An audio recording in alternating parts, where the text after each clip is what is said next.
Hey everybody, we're live.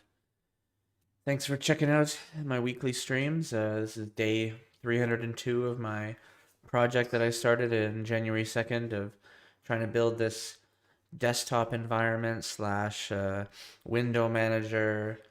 Uh, it's got a file system, all sorts of different apps. I like to call it an operating system at this point, but I know that that can be pushing it for some people. I've had comments in the past. I don't want to push any buttons in the wrong way, but at the same time, I don't know. I mean, it's just a name. I think what I'm trying to copy is an OS, so that's why I'm kind of liking the name for now. But yeah, it's basically a Windows 10 type of clone thing. Got a message here from Pete Moss. Hey, hi Pete. I remember seeing you a few times, I think. So thanks for checking out another stream. Much appreciated. On that note, yeah, feel free for anyone to throw some messages in the chat. Just doing a live stream right now, and if you're checking this out after the fact, then feel free to leave a comment if you have any questions, concerns, comments, criticisms, critiques, any other things like that. And if you like the videos I'm doing, if you like this video, throw me a like. If you want to support me, you want to motivate me, you want to follow me in some way, you can subscribe as well by pressing subscribe. And I think there's some bell icon thing you can press. I rarely suggest it, but if you I don't personally press bell icons on stuff because I don't like getting those notifications on my phone, but feel free to do it. Hey, if you want to know when I'm posting these, I'm doing them every week, 9 p.m. This is the 44th one, I think, in a row I've done, so I've been consistent at least. I think after I hit the 1 year mark, I don't know if my consistency will stay the same. And I occasionally add other stuff to the channel. I'm thinking of doing another summary episode, like a 15-minute thing where I show the progress over the last I guess we're coming up on November now, so it's been over 10 months, so I'm on the 11th month almost now. Powered by, once again, Red Bull, purple Red Bull. Got the purple light in the background for the purple Red Bull. It's acai flavor. It's pretty good. They didn't have blue. I prefer blue. But they have a good deal on these things at 7-Eleven, so I figured I'd get one. Get me through the evening and allow me to explain my most recent branch of commits to you viewers. Also powered by water, by the way, which is probably better. But I like a little bit of energy drink occasionally. So I think with that we can get into the code. Yeah, let's jump into the browser and I'll quickly demo where we are right now. Today, this episode, one thing I want to do that's going to be fun, if you see the file explorer right now, still looks a little sparse, I would say. This episode, I've added the address bar with the navigation buttons, and I've added the status bar, and most of the functionality that comes with. So that I'm pretty proud of that one. That one's been cool. I also did a few other little tweaks to make the file explorer look a bit more like the Windows one. So we'll go through those today. We got context menus that keep growing all the time as to what they can do. Like if you right click on a file, you can do all sorts of stuff. If you select multiples, you can make zip files, you can open them, you can extract them, you can drag and drop things on from your computer. It basically in one day it's gonna work just like Windows. Here's a bug that's fixed recently, but there's an issue with empty folders where it wasn't showing. There's several bugs we fixed this episode. That's the repercussion of that bug.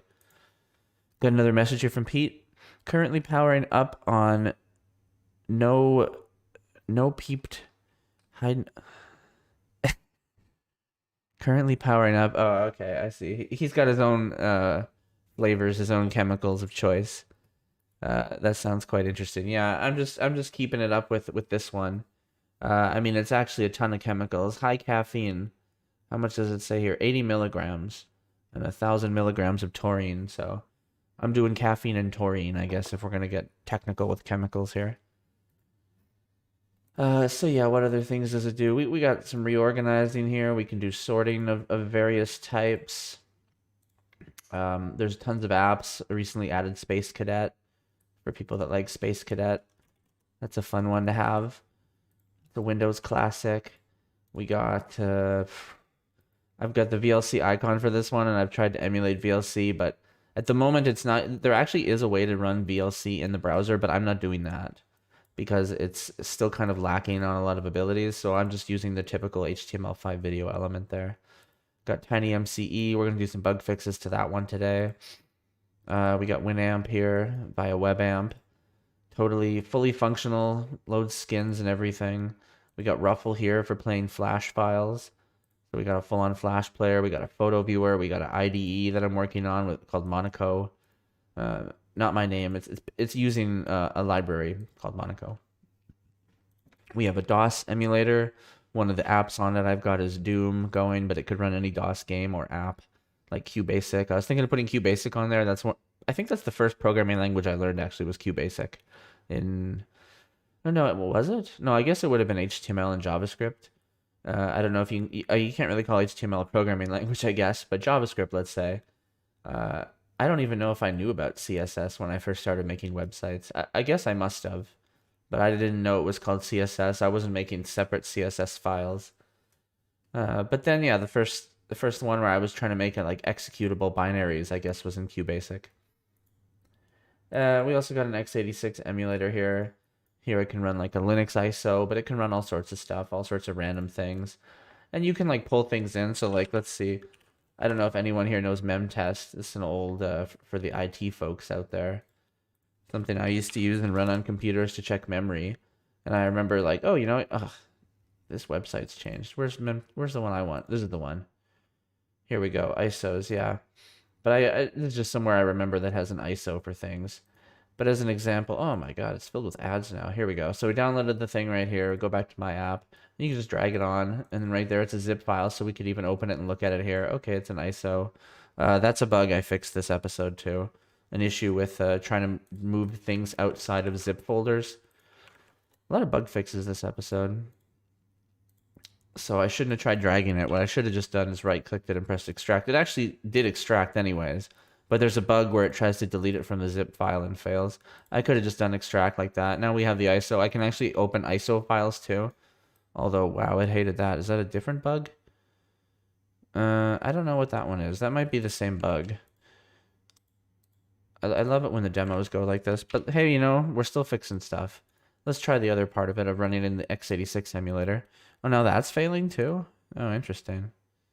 Okay. Well, what?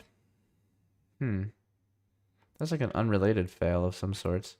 I think this gets fixed this episode, so maybe we'll come back to this demo, but that's the thing I like about demos. That's how you do demos nowadays. You just keep showing stuff until eventually it fails, and then you just walk away. One more message here from Pete, and then we're going to get back to stuff here. Same back in 97, QBasic and HTML. Nice, nice. Yeah, I guess that was just what was going on back then. And I think I did like Visual Basic at some point, and Delphi, all sorts of rando stuff. Okay, so yeah, failed demo complete. I'm going to clear the cache, get everything reset back to before, close this, and then let's look at the commits. So as usual, I do throughout the week in my evenings, I do some commits in a branch. And I've done some this week, and we're going to go through them. Some of them are pretty cool. Some of them are so-so. I think right at the start, let's just do some upgrades. Because I think there's like 7 or 8 commits here that we can just ignore. Where it's like, I upgraded to Next.js, then I had to revert, then I had to go back. I finally figured out how to fix all like stylint, ESLint, and Next.js to run properly with updates. So we're going to get to that today. And rather than even going to the commits in this case, I'm thinking about just jumping in here and remembering what I changed. So I remember for stylint, I had to, now with stylint 14, you have to add this custom syntax to figure out the CSS. So I had to get this one and figure out to put it like this. It took a little bit of time to figure that out. I guess I don't need this rule anymore for some reason. Otherwise, that fixed stylint, I'm happy to say. We're going to do, like I said, the address bar and status bar today. Let's see about the ESLint part, though. Because, yeah, I upgraded ESLint, and it actually found some useful stuff as well. Here we go. I added a few commands as well. So for stylint, I've put this formatter verbose so I can make sure that it's actually scanning all the files and lists them all. Otherwise, it just like, success is it just doing nothing and saying nothing. It's like, did it run? I hope. This also found a few things. This ESLint report unused disabled directives. I realized I was disabling a few things that didn't need to be disabled anymore. We can also add stylint back to our lint stage. That was removed. And then, yeah, like I said, we upgraded to Next.js 12. We're going to upgrade to. Not everything's solved on the Next.js side. They say to go back to ESLint 7, but at the same time, it works for me, so I'm going to ignore them for now. So I think let's just jump into that.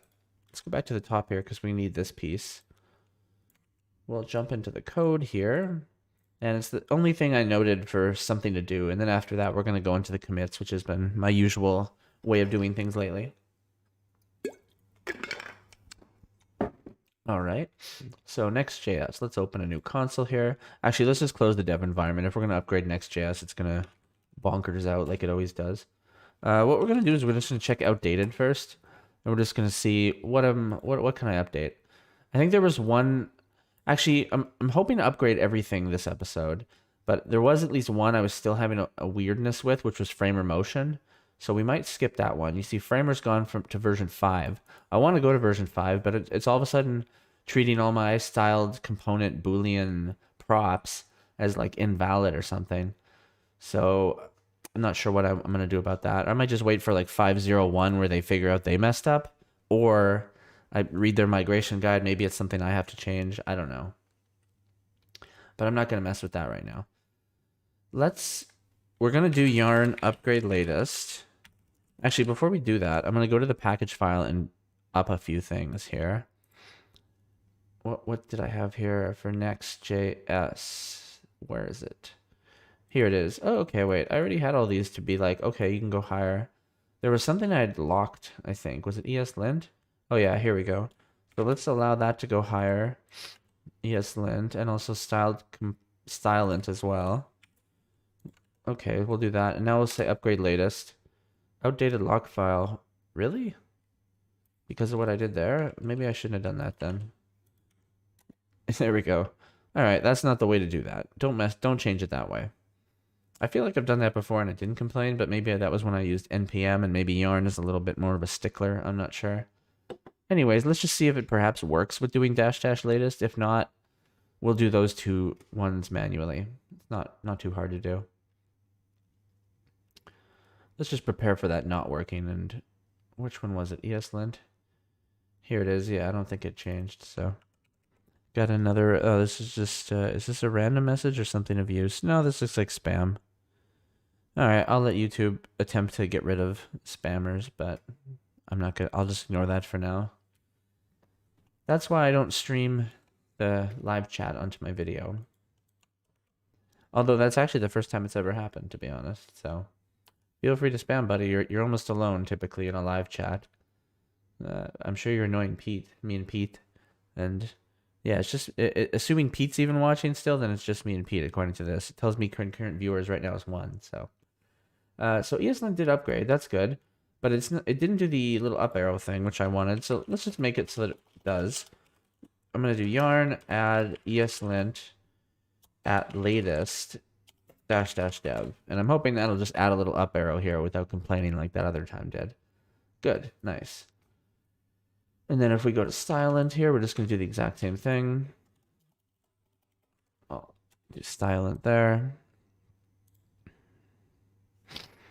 And I'll report this dude at the same time. Why not?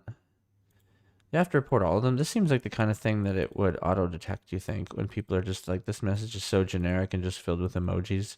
Oops, no, I don't want to pin the message. Pin and report are too close to each other.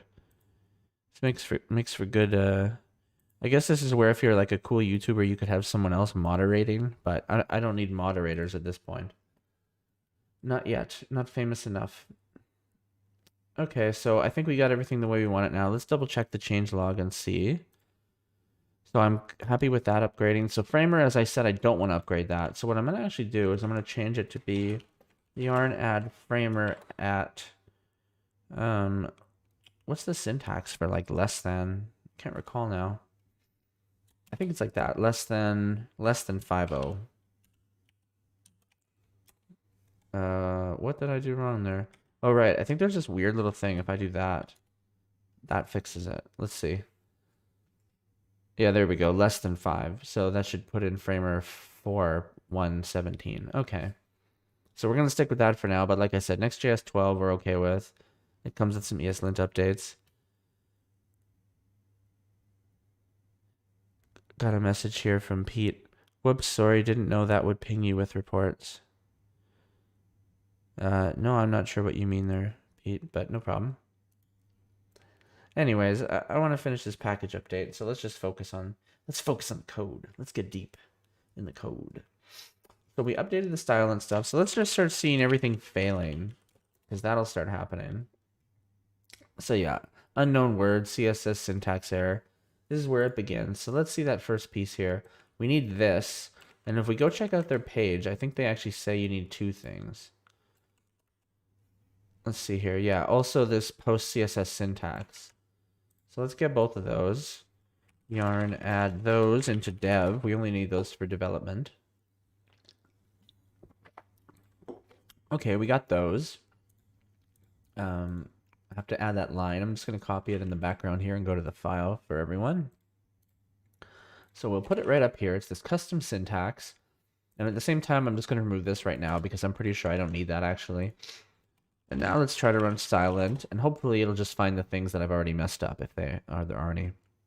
Got a request here from Abrar22. I think I've seen Abrar22 before too, so welcome back. Add Wolfenstein. I think he was the person that was just like saying requests. If he was, hey, by the way, there was someone last episode that had said add Half-Life.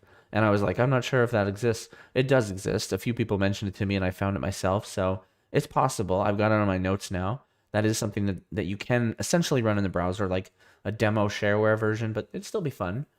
And Wolfenstein 3D, totally. That one I will add, because that one I can do with the DOS emulator, and there's already a shareware DOS version that I feel like I can put shareware versions on. I could be wrong. But I don't know. If it's called shareware, I'm sharing it, essentially. So I'm intending to put some shareware DOS games on there for sure. Anything DOS runs that's shareware is definitely fair game. So as we see, stylint just passed there with no issues. I think this is where I wanted to add that verbosity to stylint, because it's hard to tell what it's doing. Also, I wanted to add here this little piece just to make sure it also scans the TSX files. I don't think I have any styled components in TSX, but I want to be explicit just in case. So where are my scripts here? Where'd they go? Yeah, scripts. So stylint, I'm going to change that to just the command here to add the, double quotes. Here we go. So now we got verbose, and we're also scanning TSX files. So if I do this again, oh no, I don't need that. If I do that again, got one from Pete here, add Doom 3. That one, as I think you may know, that is also possible. Or maybe you don't with the LOL, but there also is a Doom 3 in the browser that I could add. One issue I have with that is I like self-hosting all this stuff, and the Doom 3 file I think is like 300 megabytes for the demo. So it's a little bit taxing on my web servers if I start hosting kind of really chunky games. I think Wolfenstein's like 2 megabytes compared to the 300 for Doom 3. But it can also run in the browser, in case you didn't know, so that's another cool one. So as you see here with the verbose scan, we get a little, now it's clear, okay, I definitely scanned all these files. And now it's scanning properly. So there's stylint. Now let's check ESLint, because that one we jumped to 14. There might be some changes required for that, but I don't think there is. I guess we'll see. Drum roll. It's a bit slow, the ESLint scan, compared to the stylint one. 3 seconds. I think ESLint's like 20. Okay. Hey, the ESLint passed. I'm not going to question that. And then we've got an Next.js 12. So if we do build here, we'll see that Next.js says ESLint's not going to work. But I run ESLint manually anyways, and I do it on lint stage. So I don't need Next.js to do whatever it's attempting to do or says it can't do. I don't care if it runs linting. In fact, I prefer it doesn't. As you see here with Next.js 12, they moved to the SWC compiler, but because I have a Babel config for styled components, I can't use it yet. So I'm still waiting on that. And actually, on that note, one concern I had with Next.js 12 is I switched to it earlier in the week, and it was making dev really slow. So if that happens again, we'll probably downgrade this episode, perhaps. But hopefully it's not slow. That's my hope. All right, so it builds as well. Let's see if it exports, and that's it for Next.js. Great, so we did all those upgrades without, it was pretty painless for the most part. There was something I wanted to add to ESLint. This one here, report the missing directives or unnecessary directives. Let's add that and also do ESLint again, because I think it has a couple that it found, and we can do those right now. They'll be minor, whatever they are, I'm sure. All right, I wanted to add styled lint back to lint stage. Did I do that? No, I didn't. Here we go. So when you commit stage changes, it will also run style lint on them. I also wanted TSX for that too. Maybe I should just do like this syntax, but just for the TS files. Nice. Okay, so here's the 3 things that it doesn't need to disable anymore. One thing I noticed with VS Code, if I cancel this, it's gonna. Oh wait, now it's not. Okay, cool. Before, when I removed that, it was like, no, don't remove that. So yeah, this camel case rule was annoying anyways. Luckily, it's not complaining, and same with this Next.js rule. I didn't want to have to disable any of that stuff. Oh man, ESLint's being wonky here, taking forever. There we go, it eventually saved. It's a little stubborn. We'll scan again. Let's double check package.json one more time. Looks like the right updates. So we'll just call that package upgrades for the most part. But now it's legit, we really did upgrade them all. Let's actually check the outdated again and make sure that framer motion should be the only one that's outdated. So ESLint's done, as you can see.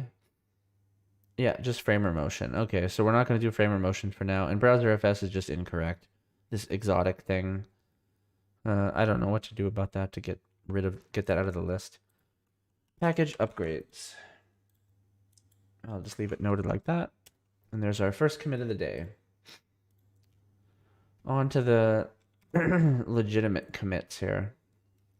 So first one, no new lines for dashes. Right, I already know this commit's wrong. So the issue is, I believe it's, what is it here? If we have like a bunch of text and then, oh, I don't have dev running. I gotta get dev running again. There we go, boot up the dev environment. I'm trying to remember what shortcut replicates this issue.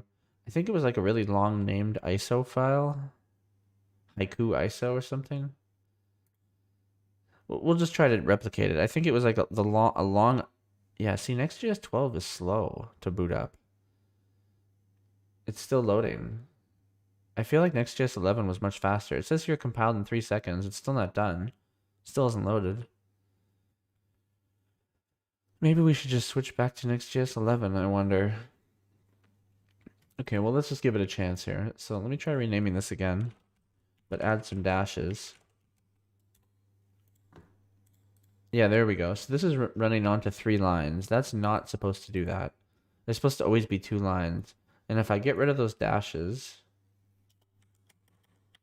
you see, then it doesn't do that. And then if I add more text to be 3 lines, it actually does truncate it. But if you throw a dash in there somewhere, or how many dashes? Maybe it's 2 dashes I got to throw in. Some amount of dashes, basically. And yeah, there we go. Excuse me. But you see here, this little thing where we get that trailing third... I'm going to zoom in a bit. Trailing third line. I don't want that. So break all, I thought, was the solution. It does change it, but it made it... It actually messed up when I did here, where this one turned into a 1-line thing. So my next trick for that, only show 1 line if no space. I think I have to switch the break all thing back. Fix dash line breaking properly. Oh wow, yeah, this is what I ended up doing. This was complex. The best way that I found to do this was the issue is that the dash is considered breaking. But I like the behavior of the break on word. So what I've done is I've replaced all the dashes with non-breaking hyphens. And the non-breaking hyphen is this U2011 Unicode type character. So that was the solution in the end, which is a little bit weird. But that's what I've come up with. And what was this one here? Only show one line if no space. Ah, yes, that was another thing where if it's just one long line character like this, I don't want it to trunk. I don't want it to be 2 lines because in Windows it doesn't do that. It just puts it in 1 line and doesn't try to do like a break at some point. So those are the 2 behaviors I want that CSS couldn't quite replicate the way I wanted. There might be some setting for it, but I don't think there is. So we're gonna do both of these together, I guess, as just like the tweaks to the styling. I think these are easy enough to just copy paste. Debatable.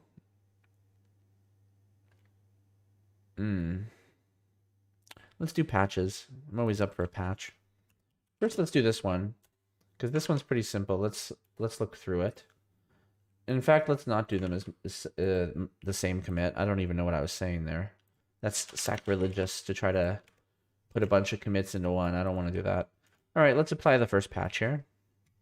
First patch of the day. Change this file here. So basically, I had before that if it was 2 lines, if it was greater than 2 lines, it would do that truncation with the ... Otherwise, it would show the entire name if it was just 1 line. Now what I do is if it's 2 lines, I do the... Wait, what do I do here? There's this extra little piece of logic here. So if the name includes a space... If it doesn't include a space, right. If the name does not include a space, then I only do the first line. Otherwise, I do the logic like where I just get where I put the first 2 lines together and I join them together with no space at all. And then I do the truncation. So either it'll be just the first line or it'll be the first 2 lines.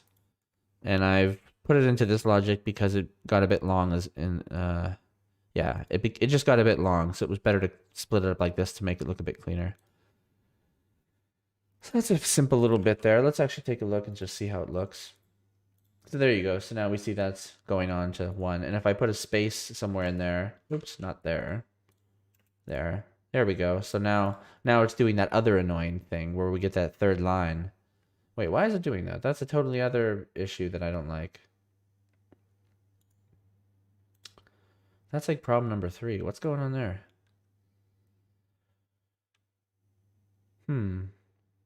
Yeah, that's not cool. I think it's because it breaks on the space.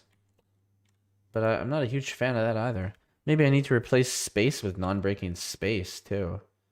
But then why am I even using that break thing? What do I get from that? Let's experiment a bit. So have we committed this? No, let's commit this because that's okay. And now as far as the experiment goes, where was that break dash word? Right here, styled file entry. So what are our options? Normal, break all, keep all, break word. Let's keep all. Try that again. Let's see what that looks like. That in some ways is not, well, it goes over the outside the box. I don't want that. So that's not a fan of that. What's the other one? I'm just going to try it right here. Break all was the other one I was considering. Yeah, look what it did there. That's gross. This is okay. I actually wouldn't be so bad with that, but I don't like what it did there. And what was normal? Was that an option? Yeah, what's normal look like? Oh, normal? Well, no, normal is also getting outside the box. I don't want that. Why is it doing that? It just decides to be longer than it should be?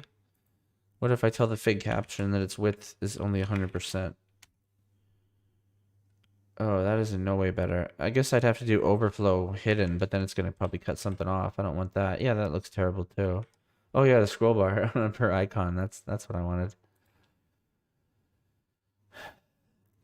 Okay, so this space part is also... Is there a non-breaking space? Non-breaking space character. Maybe just in general. Yeah, there is one. Non-break space character. How do I replicate that? 160. I think it's this 00220. Because the non-breaking hyphened. Oh, come on. Here we go. Non-breaking hyphen was No, I can't just click the first link I find here. I gotta find somewhat useful. Here we go. So that was 2011, as expected. Does this site also have the let's just say non-breaking. I want to find non-breaking stuff. What do you got? So there's just two. There's the hyphen, and then is this the space? Non-breaking space. Okay, interesting. So there is only two non-breaking things. So maybe it's not unreasonable to replace them both. If it's supposed to be an A, I'll accept it. Let's just try it out. So that's actually the next commit we had, isn't it? Yeah, so we're going to ignore that, and we're going to look at this fixed dash line with the non-breaking hyphen. Maybe we'll just have non-breaking characters that we loop through. Let's do a little improvising then, this part. So as far as the commit itself, I'm going to have to change one piece because I didn't change this styled file entry in the end. So let me just tweak the patch here to say that, you know what, that didn't happen. It should just be like that. There we go. Now I should be able to apply it. Seems to have worked. Let's take a peek. So yeah, we have our non-breaking hyphen, and then we replace it, and then we call it the non-breaking name, and that's the name we use. Although we don't use it here. Why would that be the case? Oh, that's just to check for spaces. Okay. Ooh. Could it become a non-breaking space? Maybe this should be happening first. Actually, this should be happening first anyways. Shouldn't it? No. No, the non-breaking name is what's fed into here. So I just need to check for non-breaking spaces because they're going to get replaced. Let's say non-breaking space, and I'm going to have to make that as well. Let's make it here. And, oh wow. Code pilot here, Copilot helped, hopefully, assuming that's correct. I guess we'll see. It'd be nice of it. Alphabetically, let's swap this, even though not everything in here is alphabetical. What did I change here? Oh yeah, this is normal at the moment because I was messing with it, but let's just discard even messing with it. Leave it as is. And what we just need to do, so we break on Word, and we're not going to break on these hyphens and spaces. I wonder if there's a way to do that. That'd be nice if there was just a way to do that without having to do this a slightly longer way.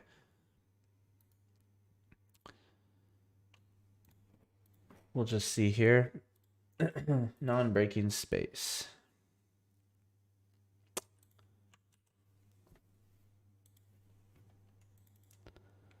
So that's right there because it'll be non-breaking space, but we have to replace both of them here.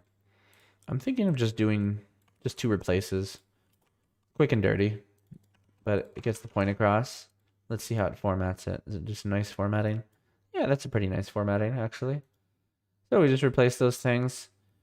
Is it too much work for it? I don't know. Debatable.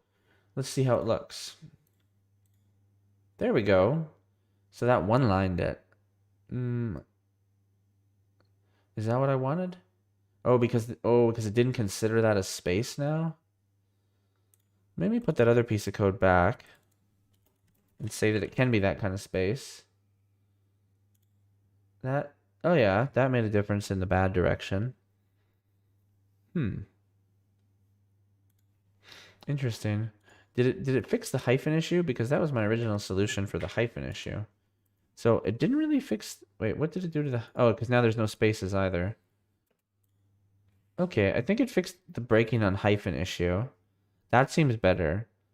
But there is a trickiness when it's all... When there's... Like one space at the front. Yeah. With spaces, it does some weird breaking. And my solution of the non-breaking space didn't really work with this logic, unfortunately. What if we put this back here? The non-breaking space. I wonder if this... Oh, this is my mistake here. I didn't do the replace space here. That's an obvious mistake on my part. Let's see if fixing that made any improvement. Not an ideal one, honestly. Let's refresh the page. Do you see how slow it's refreshing? Isn't that Next.js 12 nonsense? Where is Diablo? Is this from your request from last week? It takes a lot longer than that. I appreciate the request. It's on the board. But Yeah, it's not on the top of my list, unfortunately. It's coming. It's coming. It's up here right now. Okay, so this space stuff is really not working the way I expected. I'm guessing that it did do this correctly. I don't know. Let's put this back like that and see if it in any way makes it look the way that I was expecting it to look, that it didn't look. Hey, hopefully we're back here quick enough because my stream just kicked out on me, unfortunately. Yeah, it looks like we're back. Okay, yeah, sorry. Dropped off there, unfortunately. So luckily it's right back to it. I think the code part might be messed up. Yeah, that never comes back properly. There we go. So right before we were just checking that it looks like that actually might have fixed it. What did I do? So I replaced the non-breaking spaces, but here I'm just looking for straight up space still. So I don't have to look for a non-breaking character. This still can become valid, I think, is what's happening. I was worried that this wouldn't ever find... Oh, yeah, because it's looking for name still. So it's still going back to name rather than the non-breaking name. Well, that's perfectly fine, actually. So, yeah, the name is the name. The fact that these are non-breaking is good for the display lines. But here, when we're checking, we can still use name. So that makes sense. So there we go. That did fix it then. The non-breaking space. That is what I wanted. Nice. So that's my best of both worlds solution there, is by replacing the hyphen and the space with non-breaking characters, and using the break on Word. It seems to be the closer to how it is on Windows, which is always the goal here. Now, what to call this monstrosity of a commit? Let's say replace breaking characters on file entry name. On file entry. It's not on the icon, obviously. Here we go. Another one in the books. So that solves this one. That solves this one, and that we already did that one. Where does that leave us? Now we're at the allow mounting and reading at the same time. Oh, this was a fun little fix. So the issue here was, let's say you make a zip file. Or wait a minute here. Let's open up this file location. So here, this is actually a zip file. If I open it in File Explorer, so I can look at the zip file, but now if I try to open it here, it did not like that. And what does it say here? File is a directory, because the way that I do it, the zip file becomes like a folder, kind of. And the solution to that is kind of tricky. I think we're just going to apply the patch here. I think, yeah, I'm trying to remember what the heck I did. It wasn't trivial to solve. See, Next.js really loads slow initially, at least. Maybe that's its issue. But I just shouldn't press refresh, and I should just accept the hot reload will work every time. I'm not trusting of that is the issue. Let's apply another patch here and check it out. What did I do? Looks like I changed quite a few little things. So I named this async fs module just to async fs. Let's ignore the import stuff and just focus on the code. Oh yeah, so I've kind of consolidated the ISO and the zip to also be part of the async fs, as well as root. That was not the case before, yeah. Before, what was coming? Yeah, before I was just taking async fs, which is all the commands here, and I was breaking out a couple of them. Wait a minute, is this redundant? No, because I want these to be exported too, but I don't want these three things to be exported. These are just for internal use. And this made me avoid having to set any of that stuff here. Yeah, here I had root fs. Here I was doing... I renamed this to be I for interface because I've actually exported just the raw constructor, naming it the same. Basically just to put more stuff through that ISOFS and to have it be the central point where the file system comes from. The file system commands. Also here where it's initialized in the file system, that's all part of the use async fs now. So use async fs is kind of doing a bit more for the file system now. And as you can see here, yeah, it's getting that stuff from browser fs, and it just cleans it all up and gives us an export that we can use in a nice way. This is the initial setup where we set the root fs and the fs. That stuff's pretty much what was happening in the other file. I would almost call this little piece a refactor a little bit. The real solution to the mounting allowing is here. So when it tries to read the file, if it gets an error, before I was just sending the error, I was just doing a reject right away of a promise. Now I check the error and see, is it a directory? And then I have access to this. I had to look through this to figure it out. But in rootfs, there's a thing called mount map that has the paths to files that are mounted. So I can actually find it. And in there, is the data object of the buffer that I need. So I can actually just resolve that data object and say, oh, you know, it's a folder right now, but I found its like source zip file. I'll just give you that. So that was the basic solution that worked out nice. And that's kind of cool where I'm able to have this async fs that I can actually do more with. So now read file is actually a little smarter than the generic fs read file. For my purpose, at least. Let's test it out. Open file location. We open Doom. So now Doom is a folder. But now if I open it here, it's still allowed it to read it. So now we can look at the Doom files here, and we can have it have loaded Doom here to be playable. So as I'm playing Doom, I could at the same time see if there's any like cool resource files here. There's the executable. Here's some kind of text file that's in there. So I'm looking in a zip while I'm also playing the zip here. So what's this? This actually talks about the cheat codes and stuff. How can I cheat in Doom? What are Doom cheats? ID clip. IDCLIP. So what did ID clip do? Do I walk through stuff now? Oh. What had happened here? Here's a list of cheat codes. How do I use them? Dream play, just type the codes in with the keyboard. You need not hit enter after the code. After entering a message should be displayed at the top of the screen. Huh. Oh wait, what is ID clip? Why has this got this little that marker on it? Found only in Doom 2. Oh, okay. Well, why you mention it to me in Doom 1 then? What about ID? What's this one? Degreelessness? God mode. Oh, okay. IDDQD. Let's try that. IDDQD. Oh, cool. Degreelessness. So now now his eyes turned green. Or yellow, sorry.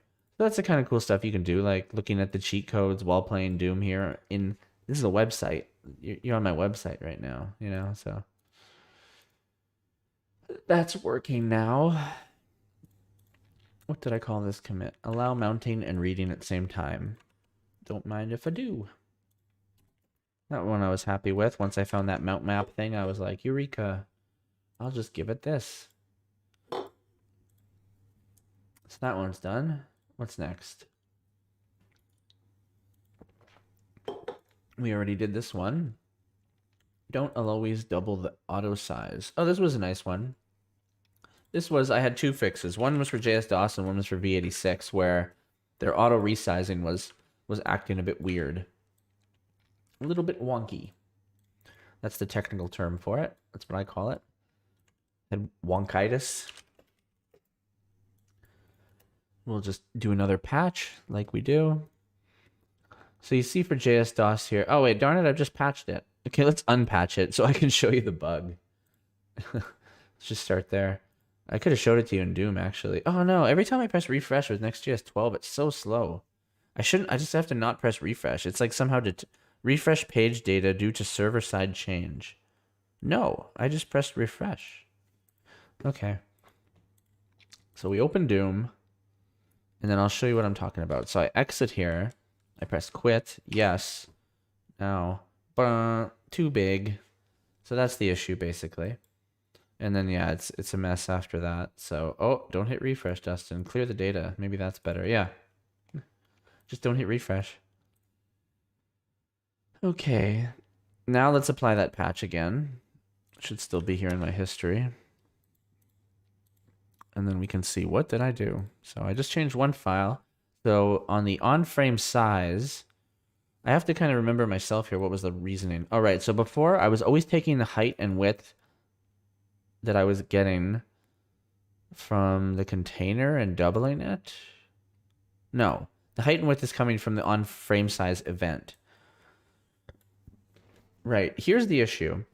When it first loads, for some reason, it's the data that comes on the on frame size is half the size. But what I found out is that if you look at the DOS instance layers, it also has its own width and height. And I've had them default to the frame size if for some reason they don't appear. Because so what I've done here now is the frame size halved logic, where I actually check, is it giving you the wrong size? Because the DOS instance layers will say 640 by 480, but at the same time, this on frame size will tell me it's 320 by whatever, 240 or something like that. So I don't know why it does that, but I've just decided to add this check for that scenario. So if there's an inconsistency between the on frame size and the layer, then I say, oh, that's halved, and I take the height of the layer, whatever that one is, because that seems to be the more correct one. But if that's not the case and it's just switching frame sizes, so one scenario where this could cause an issue, I guess, would be if it is a smaller frame layer right now, and then for some reason I open an app in DOS and it wants to double the resize.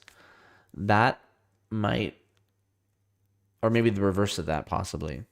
There's some scenario where it could legitimately resize and this would actually not allow it. But I don't think that scenario is as likely as this scenario that happens every time I try to run the darn thing. So let's try it now. Doom. Okay. Exit.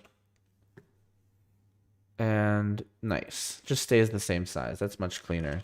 And then you can look through it. You can see the Doom files. You can do whatever. And these are the same files that we could have looked at by looking at the zip file itself. It's the same exact files. Yeah, like setup.exe, readme.txt. So I could do type readme and see it right there. And that was the same as if I were to open it here. So that's kind of cool. So that's just one example of some coolness you can do with it. Let's commit that. Don't always double the auto size for JS-DOS. It's good advice. Now, V86 has a similar problem, and to test it, I think we need damn small Linux. This is a fun little Linux ISO. So if we go to downloads, and we find, let's say this one here in Canada, somehow feels slow, even though it's in Canada. Let's try this one too. This one looks faster. Current, we'll get this one here, 4410 ISO. So we go back to our app here, we drag the ISO in, and then we'll open it in virtual X86. So you see that doesn't look right. That is not showing the DSL correctly. So let's close this and get the next fix that's for that one. Here we go, for the V86 canvas. And this one turned out to be even easier. I don't even think it needs to be a patch. What am I doing? It's just this. Height auto, width auto. For the styled V86 canvas. As far as I can see, that's fixed it. Let's put that in there. And now if we, oops. Oh, I think I had things flipped around. Now I'm showing the code. So I pasted this in here. Just those two minor changes. Go back to the browser here. Open it again. There we go. That's more reasonable. And then we can boot Linux. Kind of running out of room here with how small this window is. Maybe I can make, yeah, I don't want to make it any bigger.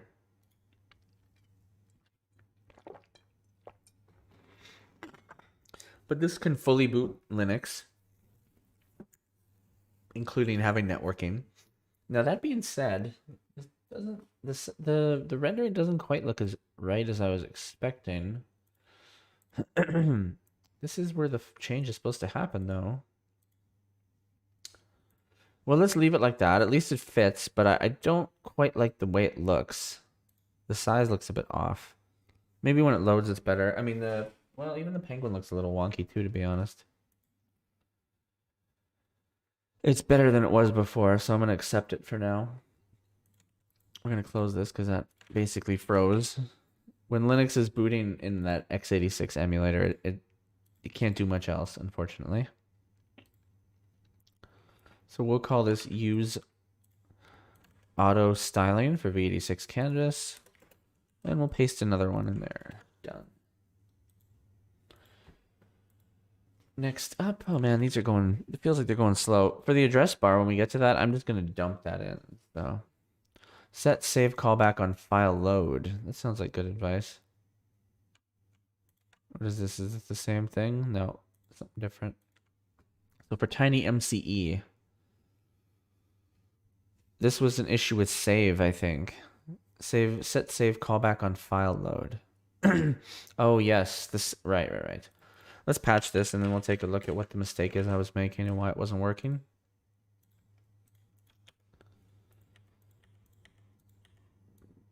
Get rid of all these patches. I got so many patches. Just like I have so many terminals. So what have I done here? So for load file, I've added an editor check. Because before I had the editor check here, but now I need to do a few editor commands basically inside here. So the first one, set content. No, I was doing that before. What have I added here? Basically just this, I guess, at the end, honestly. Yeah, because when you're doing an equals, you're doing assignment, you can't have that editor, you can't have optional chaining and assignment. So I figured, okay, it's time to just check editor at the start here. But basically we want to change the save on callback to the on save callback here every time it loads. Because what was happening, so I was doing it here on the first time I initialized the editor. So that on save hook, that callback only ever was set from the first time. So it was always using that first callback. But every time the file loads, you need to change it because this on save is using, there's some reason why. Because URL is part of it. Here it is, yeah, right URL. So it needs to point to the correct file. That was basically it. Just TinyMC wasn't saving properly. I think I ran into it last episode, in fact. Set save callback on file load for TinyMC. Hopefully I don't lose my voice by the end of this episode. Be whispering. Okay. Copy unfailed. What was this one here? I think this was to fix the zip issue where I was trying to copy things out of a zip file.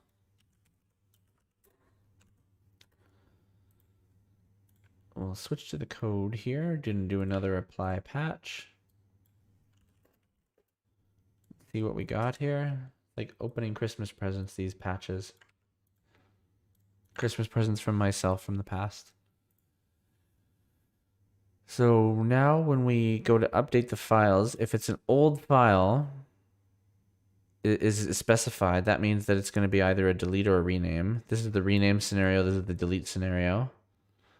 And what I've done here is I make sure that it exists first. That's basically all that I've added here. If it exists, then yeah, is that what's happening here? Exists the old file. If it doesn't exist, yes, the old file shouldn't exist. Is that true?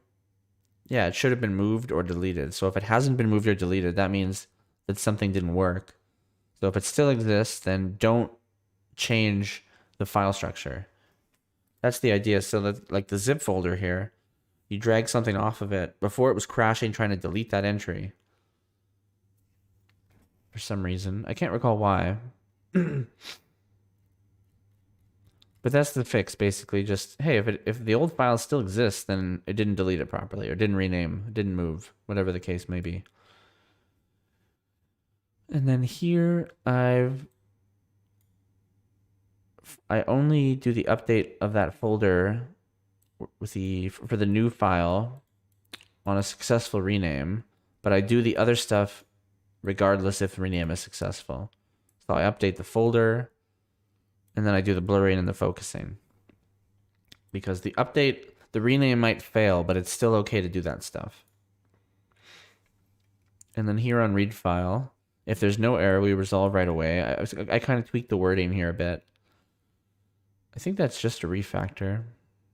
Yeah, I just did a refactor here, but I made it confusing, I guess. Or maybe I didn't have a reject anymore, yeah. Oh no, but it only... Oh yeah, I see here. No, it should have rejected. Anyways, this is a clean way to do it now. So there's just those 3 return scenarios. Oh, I wasn't returning? That was a mistake probably too. No, that shouldn't have mattered, I don't think. Anyways, this has been refactored.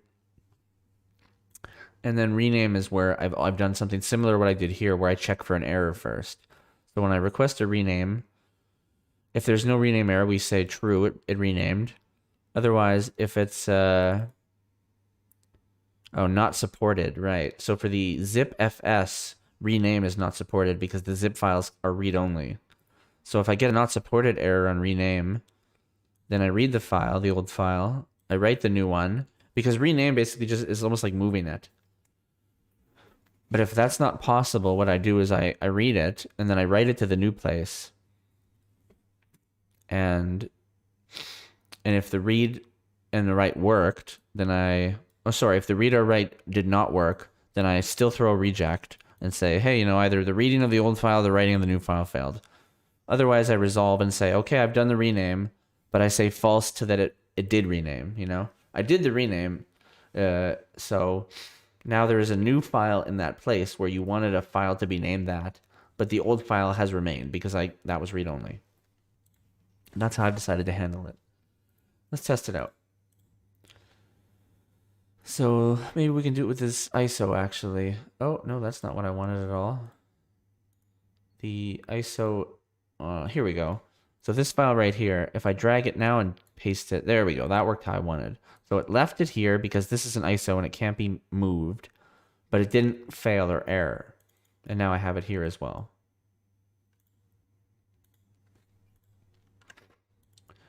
So that was copy on failed rename. Don't remove undeletables. Undeletable.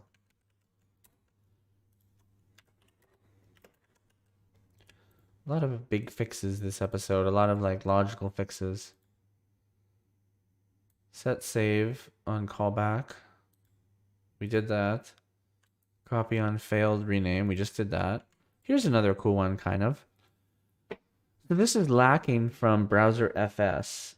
When you look at the modified time of a read-only file system, it always just gives you the time when you first made the file system in local storage. So basically the first time someone visits your site. But when I do the scan and make a JSON file that reads the structure of the folder, I actually do get the modified times in a different JSON for the other type of file system that I have called 9p that I use for the X86 emulator. But I'm also using that now to get the modified time. So if you see here, let's clear the cache, and right now it's 9:57. So now if I hover over a file here, let me find one. This favicon. Well, it doesn't even show modified time because that's actually how I have it right now. Is that read-only files don't even show a modified time because I just got tired of the fact that it was always showing the first time the person visits my site. Because this favicon, I've had this for months or years, a year almost. So it should have a different modified time. Let's fix that. I'm going to download the patch here in the background secretly without anyone looking. Doesn't have to be secret. I just didn't switch the browser. Just lazy. Let's apply that. It applied with some level of success. And let's take a look. So here's that file system I was talking about that gets generated. I already have that. It's a JSON file. It's right here. So there's the browser FS one. It's very simple and it's just a basic structure versus this 9p one that actually has some interesting information about the real files. So that's the one I'm going to use when it comes to modified times for read-onlys. Let's see how I did it here. So I import the index here. And then I have this little logic here. Get the 9p modified time for a path. And basically this function, what does this do? 1 second. Yes. So I had to make something that could navigate the JSON structure because it's a little unique. So I basically made something that could kind of walk through it. So I take whatever the path is, you know, /Bob, /Bill. I split it by the slashes. I remove any. Why the hell do I filter? What's the point of that? I think that's to remove the first one. I think the first entry is blank. And this removes that. And then I go through each one and I kind of walk through the branch. So within the fs root of this other index file, I find that path. And then if I found a path branch from that find command, I check that the index target, the 6th element, is the next container array of that contents of that folder. And if I don't find that branch, then then that means that the one I'm on is the file I need. So there's no more. I can't go any deeper. I've found what I was looking for. So if that's the case and there was no branch of an array, then I found the modified time. I set it as this path branch. Actually, I guess I could return here. Maybe I could. If I have the M time, then I'm done. Maybe I could just return this. So if there's no branch, return. Yeah, I guess. Otherwise, it never will get there, and I just return 0, I suppose. Yeah. There we go. Make that a little cleaner. Wait, what did that mean? No, not all code paths return a value. That's true. Oh, now we get into this game? Yes. No, I can't do return. What am I talking about here? So I'm already in a for loop here. So return wouldn't get me what I want. I couldn't see it.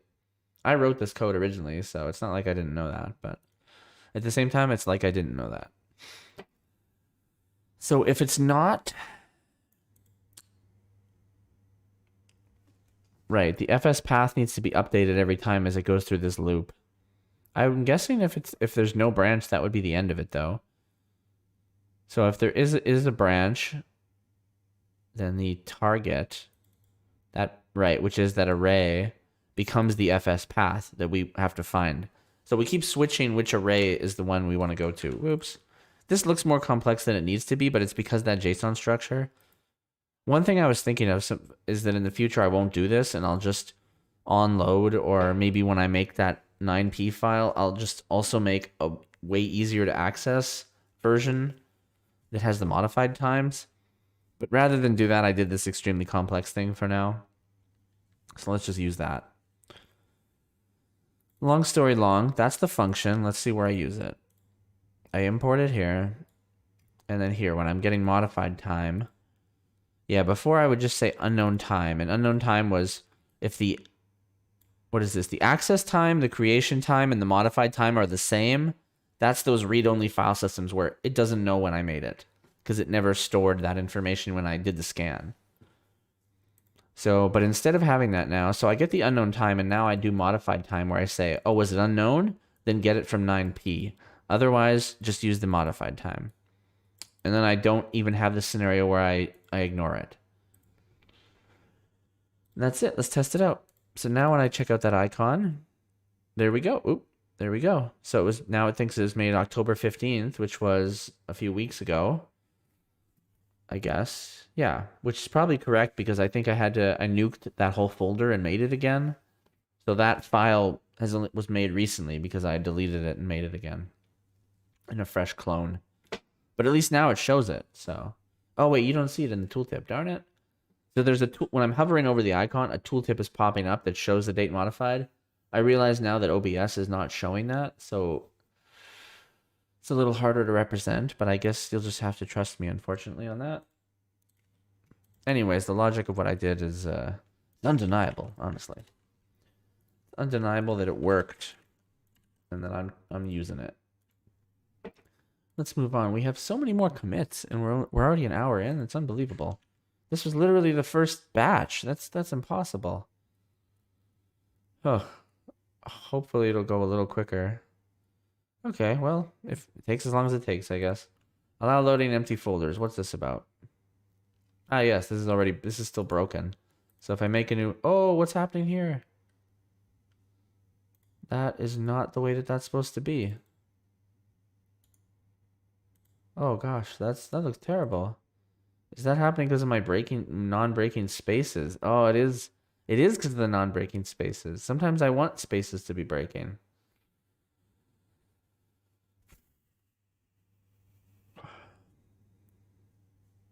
Let's add this to a next stream issue. So let's say sometimes spaces break entry onto 3 lines.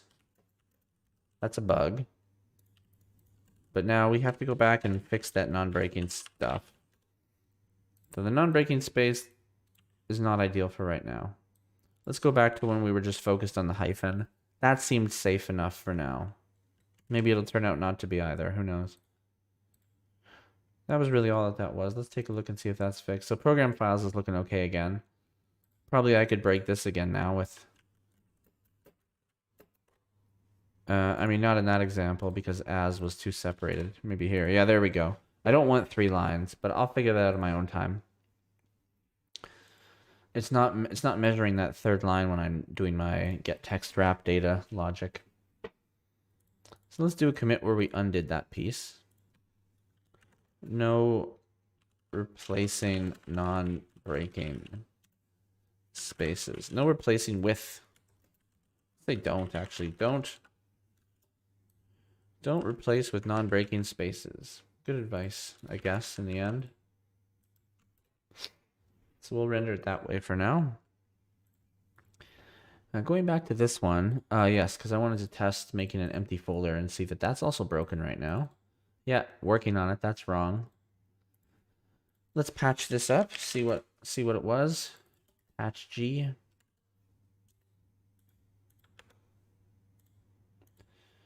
We'll do a git apply. Paste it in there like so. So it looks like it was actually minor, the change. For directory contents, I added the filtering on the dir contents. Why did I do that? Because I want to check the length of that before I set the sort order. That seems like all I did, actually. You see, I've moved the filter from sorted files to filtering under directory contents beforehand. And then I checked the directory contents length here. But how is that different from checking sorted? Couldn't I have just checked sorted's length? I'm trying to think of the reasoning why that would have been necessary. So that fixes it, but at this, yeah, so we don't want to set a sort order. That makes sense. You don't want to set a sort order if there's no files. But why it couldn't have been done on the sorted files, I don't know. Let's just try to do that. And put this back to the way that was.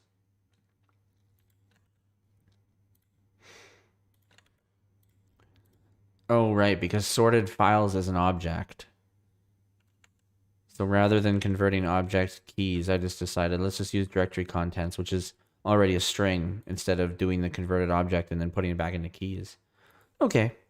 I answered my own question there. That's why I did it that way. I'm okay with that. Let's just make sure it fixed it. Right? That's probably important too. There we go. Now we can look inside empty folders. Put stuff in them, close them, open them again. They still exist. So that's an improvement over the previous behavior of it not working. Oops, what did I just press? Pressed some kind of button there. Allow loading empty folders. That's what I meant to press. Next one, allow tooltips for shortcuts. Yes, I think this was simple enough. Tooltips can be used for shortcuts, I found out.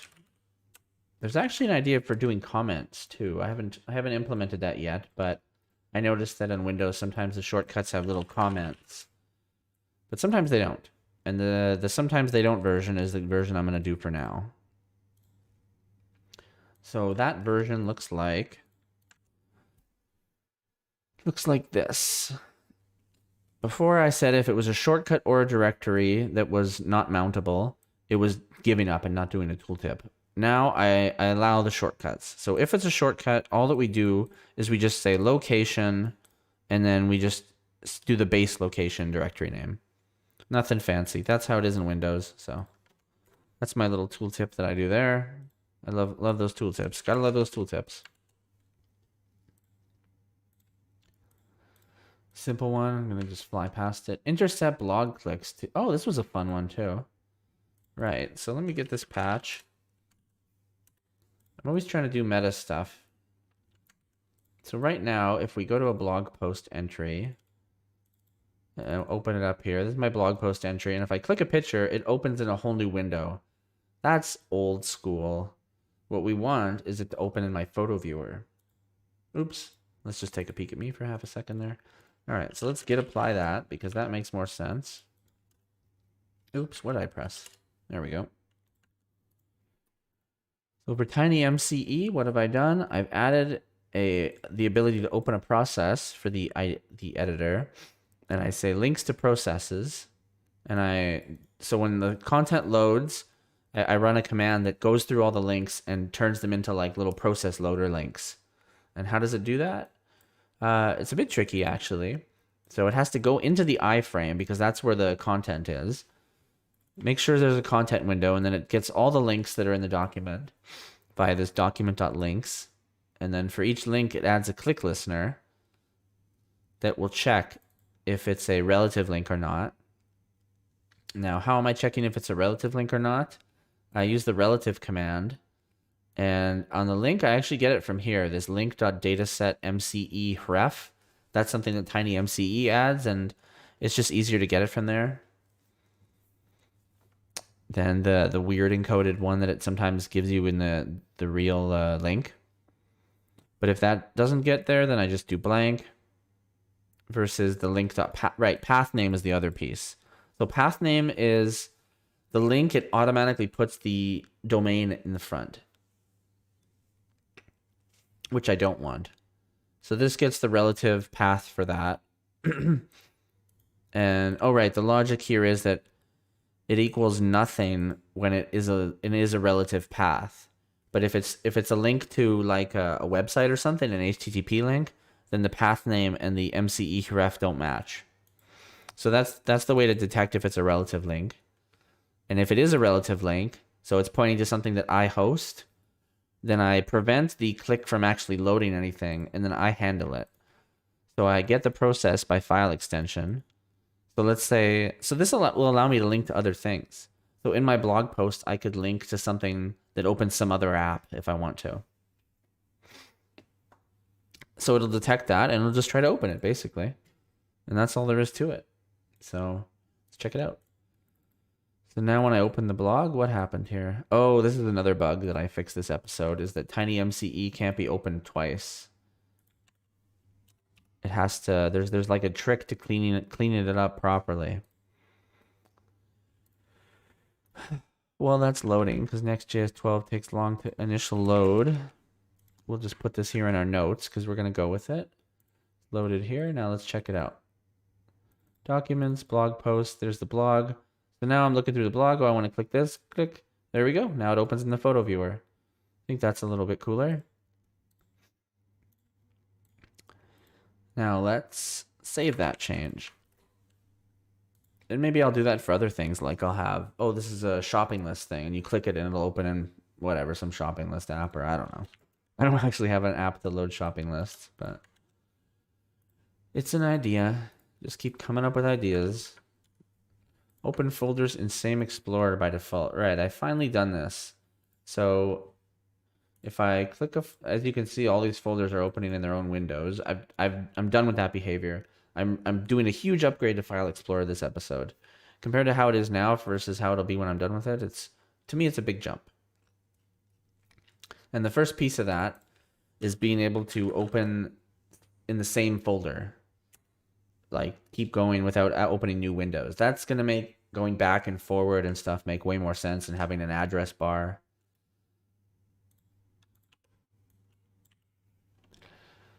Okay.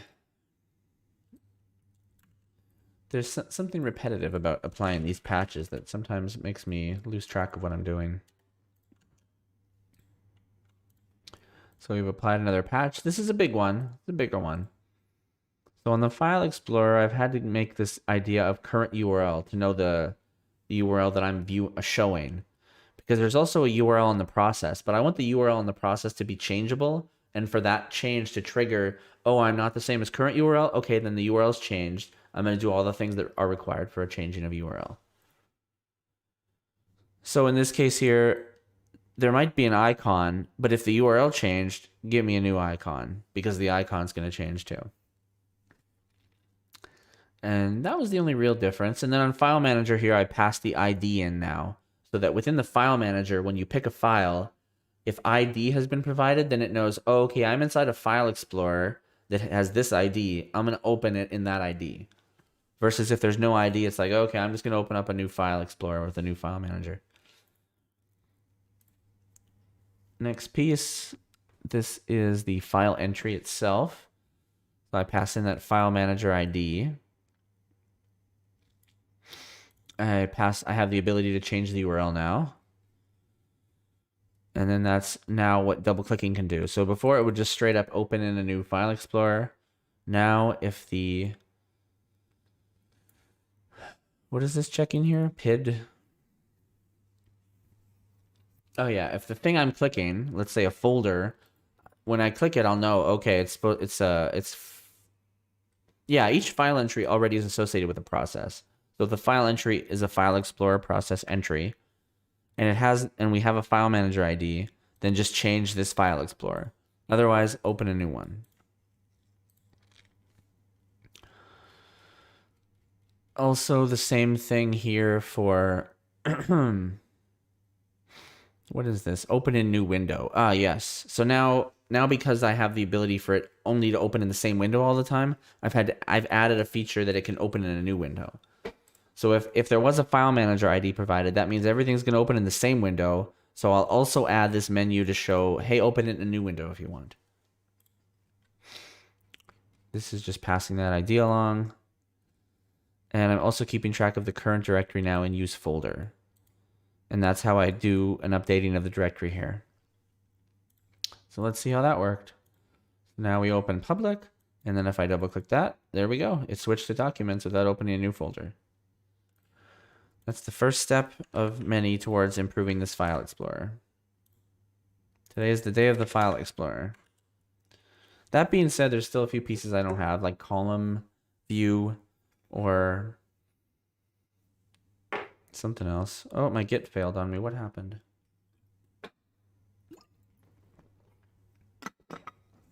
Oh, interesting. I'm getting an ESLint error with the ESLint 8. Huh. Rules with suggestions must set the has suggestion property. In regards to hooks, it has an issue with my hooks. So maybe we're still not ready for ESLint 8. I thought we were. Darn it. Let's go back then. Yarn add ESLint at less than 8.0.1. What version are we at now? Oh wait, but then it's gonna do version 8. Whatever. So I'll just say yeah, less than 8. Any version 8. It's less than that for dev.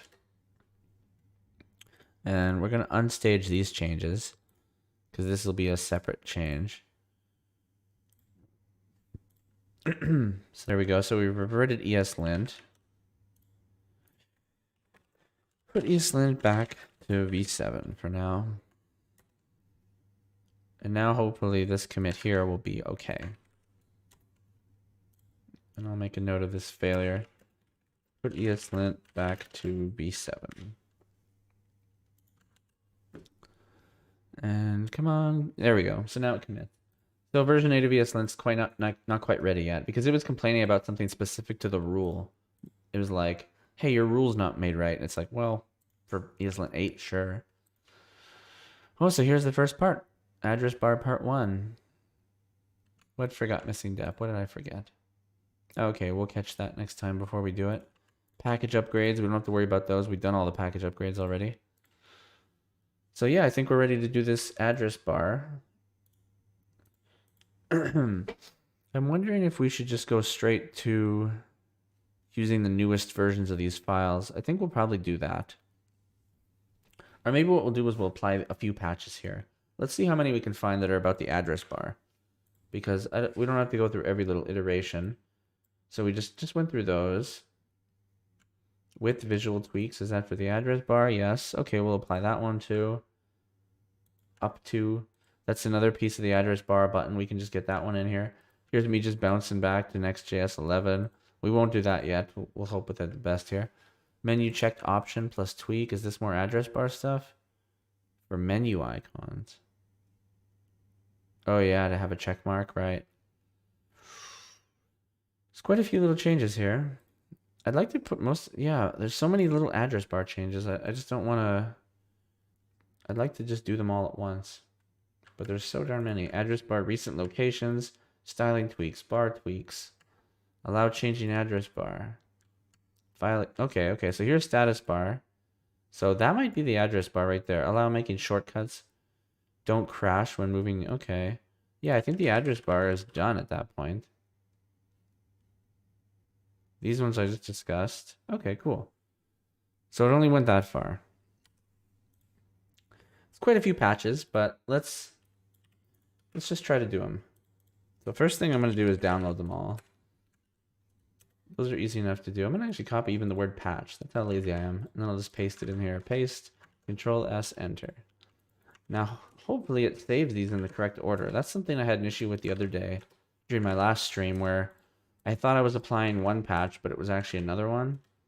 And it was because they were saved out of order, but I don't... It might have been my fault that they were saved out of order. We're going to try to not make that mistake this time. So we're just going to call this the address bar if this is successful.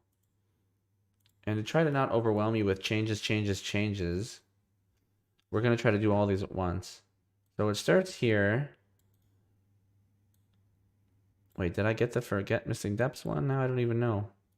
I don't think I did get that one, so let's get that one too.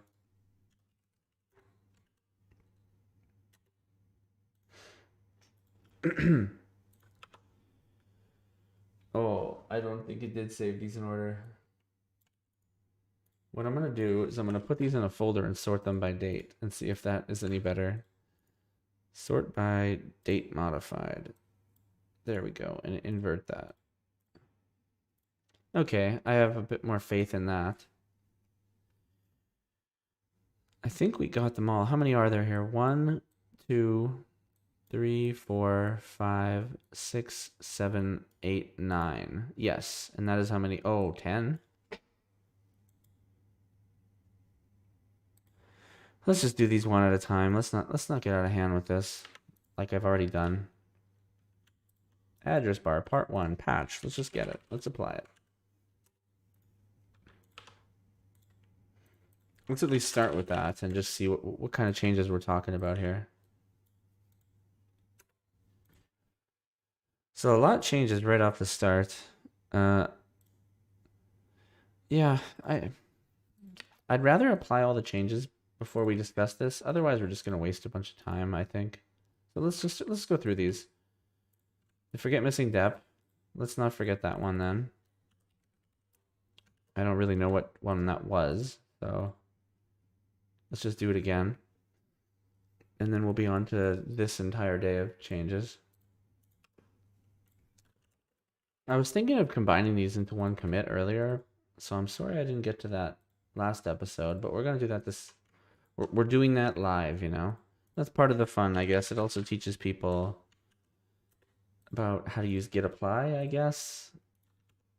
And about patience. Does it teach anyone patience? It doesn't teach me patience. I'm impatient with it. I'm ready for it to be done already. Yeah, I'm applying them too blindly too, so actually I'm not a fan of this. I just did that one, B85. Let's just, yeah. Let's try to get these again. So 1, 2, 3, 4, 5, 6, 7. I got 7 to get. I'm going to get them and just try to apply them all. I wonder why they weren't in order before. I think it's like a weird thing with the desktop where I almost have to press refresh to the desktop every time. So that Windows desktop is like, oh yeah, there is a file here. Otherwise it does them all at once and seems to sort that little bunch that it updated. There might be some performance thing there that it's doing. Like people don't need their desktop to be updated every little second, but it doesn't seem worth it. From a performance point of view, I'd rather have accuracy versus performance, but maybe I'm not the typical user. That's very possible. All right, let's try to apply these git applies really boom, boom, boom. That one's going good. There's 2. Nice, these are all applying nice and smooth. Oh man, it looks like a lot of files changed.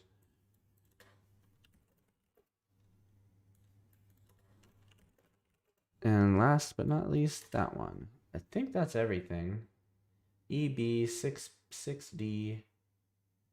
Those ones are similar sounding. CD, F4, A11, and then E8. Yeah, okay. Thank you for bearing with me on that. Now let's take a peek at all these darn changes. So we've done it. Let's see if the visuals are already there. They sure as heck should be. Let's refresh this here. It's mad. Let's kill dev and start it over again. When you apply that many patches, I think it loses track of itself. There we go. That seems a little more stable. While that's loading up, let's start looking at these changes here. So right off the bat, I moved file. Before, File Explorer was the only app that was just one file. Now it's got its own folder. As you can see here under Components Apps, there's its whole folder now. So it's become a much heftier app. And if we look at the config, that was that generic my PC name. I've just kind of put it in a place now. So this index is somewhat similar to the other one. This is the old index here. As you can see, it was pretty similar. The new one here, what did I change? This was the main file, so let me just double check that. Let's open up the deleted one and open up the not deleted and compare those quick. Okay, so almost nothing changed there. That was that root name. And oh, this is actually inverted. So this red stuff is actually the new version. I switched to using root name, and now we have wrapped in a styled file explorer that has a navigation bar at the top, and then the file manager like it had before. So that was the only real main difference there. And if we look at the navigation, that's where we get into the bread and butter of it starting to get complex. Yeah, this navigation is a bit big, but the basics of it are a simple address bar where you got a button that's your back button. It's disabled if you can't go back. If you click it, it goes -1 on the history. In the title, if you can go back, it's going to say the name you can go back to. Otherwise, it just says back. Forward works the exact same way, plus, forward to. The recent locations will show you a menu, like if you right click, and it's going to just show your history basically. And it's only going to show that if the history length is oh no, it's going to be disabled if the history length is 1, because there's always one history thing, the thing you have open, the thing you just opened. But at that point, there's no point showing you a menu of other locations because you can't go anywhere else. There's also a up 1 level button. So even before there's a back and a forward, if you're not at the root of the drive, you can keep going up, if you're not at the root path. And that's when it's disabled. You're disabled if you're at the root. Otherwise, you can keep going up a level. And that's just the directory name of whatever the URL you're currently on is. And this is kind of inverted from the other two, but I guess it's okay. Here it's say if URL equals / then it says up 1 level just to tell you a tooltip of what the button could do. Otherwise, it'll actually show you, yeah, you could go up to this level here. And if it is at the base, then it'll call it root name. If the up to... Oh wait, if the next level up is just going to be the slash, rather than show slash, it'll just show root name. And then there's the address bar. The address bar is a styled address bar. It has an icon that displays inside it. Now I used a styled component here, and I've actually used put the icon as a background image. I have on blur. When you click off the address bar, it goes back to showing its display name. When you change it, it does update the value. When you focus on it, it switches to the URL instead of the display name. And when you type key down, if it's enter, and there's an address bar, that's a given, but I had to check for it to be able to do blur without it complaining, basically. So yeah, you press enter, you get the value. You check if that value is a path that exists, and if it does, then you change to that path, and you blur off the address bar. Otherwise, you just go back to as if they unfocused from the address bar, which is actually the same as blur. Maybe I should just do that. Maybe in either case it should blur. That's a good point. Because blur does this anyways. Let's try to do that. Let's just say in either case we blur. But in the case where it's where the URL they changed it to is legit, also switched URLs. We'll see how that works. And then the last button just does a refresh. So that's the concept of the buttons. As far as what effects we have here. So for the address bar effect, if the address bar is the same as the URL, we do a selection. So the idea there, wait, what's address bar? This is text. The address bar ref.current is the element. Address bar is what the user set it to. So when they first click, it's just going to be whatever the URL was. So when that happens, it's going to select the text. All of these behaviors are like how the file explorer is. So when you first click, let's say it says my PC and you click it, it's going to become selected text and it's going to say c ... That's how Windows would do it. So that's similar to what we're doing here. Now, if the address bar equals the display name, then we remove the selection. So if on blur it switches back to display name, we don't want to have it selected anymore. So we deselect as well. And then if the active element is not the address bar and the address bar changed, then, right, so this is when it's typing, I guess. What is that scenario for? I think this scenario, if the active element doesn't equal the current element. I'm not 100% sure on that scenario.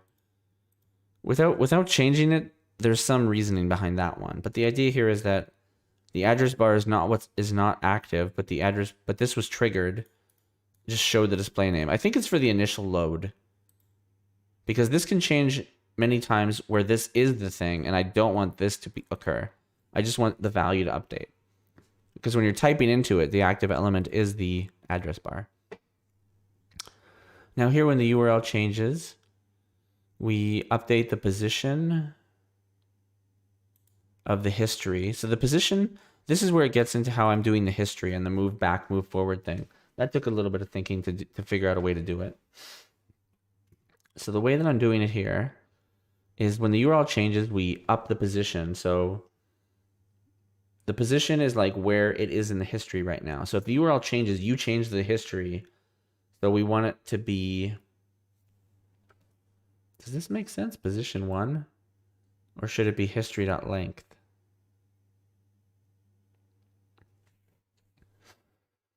I don't think so. If the URL changed, the position, I mean, yeah, without being able to explain my own logic, it's frustrating because this does work. Set current URL, that updates the URL. So if the URL, the process changed, then that means it's time to change pages. We update the position. Yeah, here we set history. So the history here, we slice from the 0th element to the element right before the position. Right, because the current position is wherever we are in the navigation. So now we're just saying from whatever that point is, we want to move forward 1 now because we just have a new history item. And then we set the history where we say all of those history items, cutting off whatever's after the next position, and then adding URL as the next thing. So this is where, like, if you go forward a bunch and then you go back a little bit and then you switch directories, you lost that forward history. Now here's the recent history menu that I make from history. And this is just making the menu items. So when you click to one, it goes to that position in the history. Whichever one is the one that's selected will show as a check on the item. The label is based on the name, and whether it's bold is also the same as when it's checked. The address bar reference, yeah. Context menu, okay. Up to here is always just based on the next directory name, its base name. Here's the can go forward, can go back logic. If position is greater than 0, then we can go back. If the position is less than the history length, then we can go forward. History length -1. So here's how move history works, where it takes a step. So basically the position plus whatever the step is, either it be -1, +1, -6, whatever. We call that the new position, and then we do pretty much similar to what we did here. We set that position, but then we get the URL from the history, and we change the URL of the process to also update that. Oh, I need some water here. That's the basics for navigation. Let's take a look at navigation icons. That's simple enough. These are just the optimized SVGs that I've made for back, forward, refresh, down, and up. Up, I needed to tweak a little bit. I'm not super proud of that. I probably could have done that in the SVG, but it's so minor. Here's that styling where I said I accept an icon as a prop, and then I'm setting it as the background, where I get the icon from the 16 by 16 pixel icons. So that's a little string replace I do there. Otherwise, this styling is just to try to make it match Windows. You know the story. Now, what's this? Oh yes, this is so I'm saying for File Explorer, the file manager is a little smaller because it's going to have an address bar there now. Here's the styled navigation. Mostly just colors and pixel widths and heights. Nothing fancy here. Some hover effects for when it's disabled. Slight position tweaks for certain buttons to get them exactly where I wanted them. Here was that dependency that I guess I was missing from before. That was probably from a while ago, actually. This might not have even been related. Was it? Current directory. Okay, it kind of was. The current directory needed to be known for that opening things in the same folder. So that was from the previous one, actually. Let's commit that from previous one. Was that the last thing I did? Open folders in same... Right, yeah, okay. So let's add that piece here. Missing dependency for open in same window. Say missing dep. We'll just slip that one in because that was actually part of this here. But this one here is address bar for File Explorer. And let's see what other pieces we got here. Right, so for this here, the key was not unique enough. So we've had to do a key like this and just ignore the don't use the array index because we know the index is valid here. I think this got related to my improvements to the menu items so that I could use them for the recent menu. Same with checkmark. I added checkmark. And I had to thicken the stroke a bit to make it look a bit more correct. I've also allowed passing of props in these two cases so that we can know where they're supposed to be positioned, I believe was the purpose there. Let me double check that. The class name, right. Because yeah, it can either be, these icons can be on the left or the right. So I've added the ability to add that little prop there.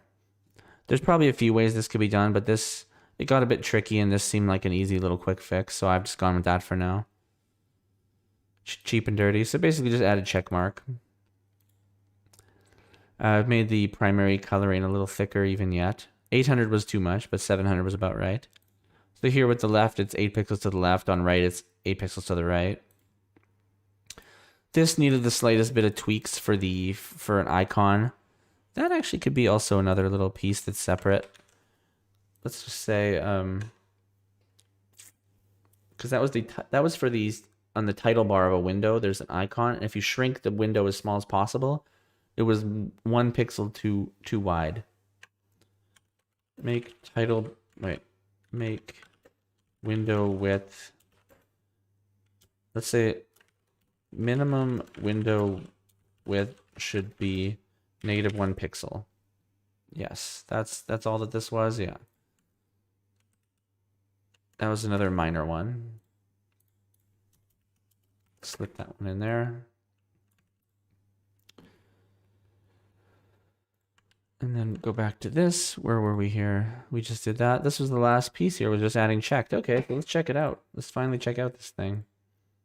We open it up. There we go. So now we have an address bar, a fully functional address bar.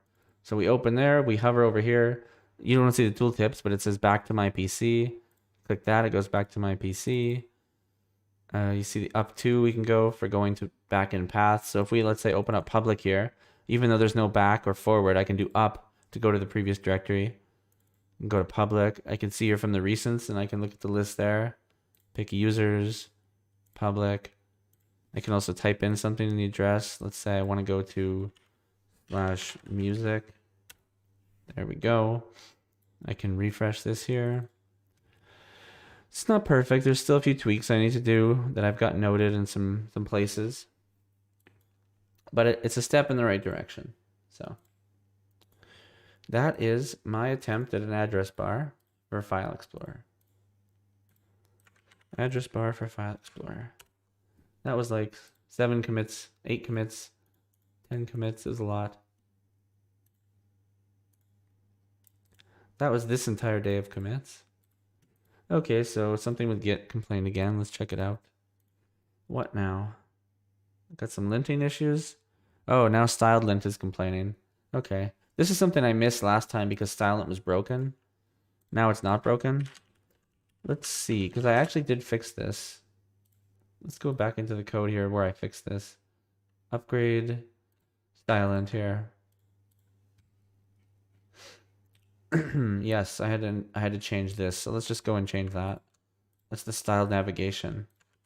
Basically just rearranged it. I think that's all that failed here. Let's see. Yeah, styled navigation. Let's see the difference between what was staged. So I took disabled and I had to move it up here actually. Oh no, sorry. It was up here. It should have been down after the fact. Yes, that's correct. This was in the wrong sorting order. Yeah, that was just a sorting order thing. It's basically just that actually, just moving disabled down here. Let's try styled lint now and see if it's a little nicer to us. But I'm happy that it caught this kind of thing. That's what styled lint wasn't catching last time because it was broken. There we go. Okay, once again, address bar for File Explorer. Hopefully it commits this time. Next up was... I did this one too or no? Allow changing the address bar? I feel like I must have. Let's double check here. Did I have this line? Almost certainly I do. Yep, I have that line. So I've already done this commit as well. And we were here. So the next nice one to get is, of course, the status bar. I think that's the next logical choice. And let's see that one. I might have been able to do a good chunk of this in just one commit. I'm proud to say. Let me see if there's any other status bar ones. Doesn't seem to be. Cool. Let's just apply this one and see if we can get ourselves a status bar. And I think there's some bug fixes along the way, but we can just do those separate. I'm okay with that.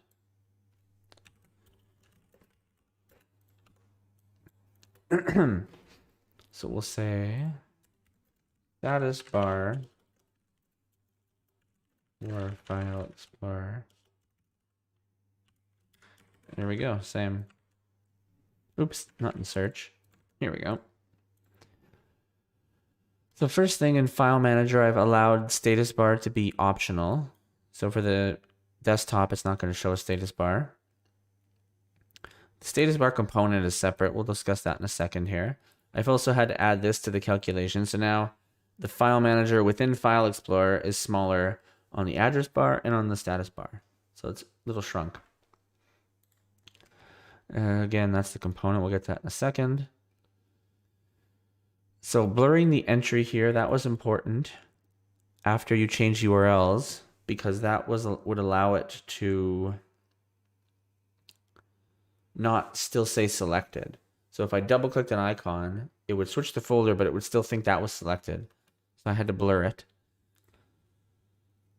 And otherwise, here's where I added status bar, was just slipped it in right here underneath the file manager at the bottom, where the count is based on the amount of files, the current directory is passed in, and what entries are currently selected.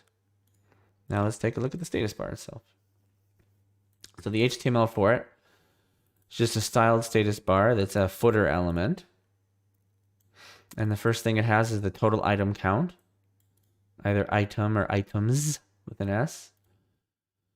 And it's also got the selected item count, with 2 spaces here after the calculation for how long it can be. And then under the effect here, whenever the selected amount changes, it recalculates the selected size. And the selected size here is -1 if it's... Wait a minute, there's a fix for this. Let's apply a fix here. There's a recent fix. It's this one here, allow 0 bytes to be selected. That was missing. Here we go. That should have been a 0, not a -1. So it starts as a 0, it goes through the files, and if it finds any of the file that's a directory, it no longer cares about the selected count. That's how it is in Windows. If you pick a folder amongst all your files, it's like, don't worry about how much it all is. So that's what we do here. We start with 0, we allow 0 to show as 0 bytes, and we assume there's a 0 byte file in here somewhere. Wait a minute. I guess that makes sense, because... Now I'm questioning myself here. What if there were no files? Would this trigger? So if selected becomes nothing, that's a 0. There's no files. It's going to set 0. But would it show 0? I guess it wouldn't show 0 here because there would be no selected length. So that's okay. It doesn't show when there's 0 items. So we can do 0 here. But -1 is like special. Wait, maybe -1 could just be 0 also then. No, because it would have a selected file, but it would consider it 0 bytes. Okay. So the logic of this is that it goes through each file and adds up all their sizes, and then sets that as the sizes. Save that. And for the styling, it's just your basic styling. I've added a little after effect to do a little tiny line at the height that I wanted, which is a bit of a little divider that they use. Check it out. So we'll open up a folder here, and there we go. Now we have a status bar too. And when you click it, it does the math. You can do multiples. So you see it'll do item selected, a multiple there. And yeah, basically it's just starting to look a lot more like what a file explorer looks like now. Have all these little features we can do, and we can pretty much just navigate the file system a lot cleaner than we could before, where it was opening a new folder every time. You'd have to hover over a tooltip to know the sizes of stuff. All sorts of little stuff we've kind of bypassed. So let's commit it. I'm happy with it. Status bar for File Explorer. Committed. Too legit to commit. Hopefully no Git issues. Maybe there will be some stylint issues again. Hey, if so, great. It's catching them. No, didn't find any. Oh, I wasn't looking at the code, sorry, but it went through, so. Let's move on. Allow making shortcuts with file extensions and names. Right, this was an issue I had the other day with Vanta.js. This one here. Let's say, oh, no, it's not that one, but here's another good example. Video.js is a folder, but if I go create shortcut, it thinks it's a file. That's wrong. I can't accept that. So let's patch it. I have a patch for that. I'm kind of bummed. Nobody from the Vanta people have looked at my PR after 2 weeks. Oh, okay, so we got a patch. Oh, that's the wrong patch. Here we go. This was the right patch. This will allow us to make shortcuts properly. Let's take a look at what I changed. So for the right-click menu, we got stats now. So when it's making the absolute entries to... Wait, what is this for?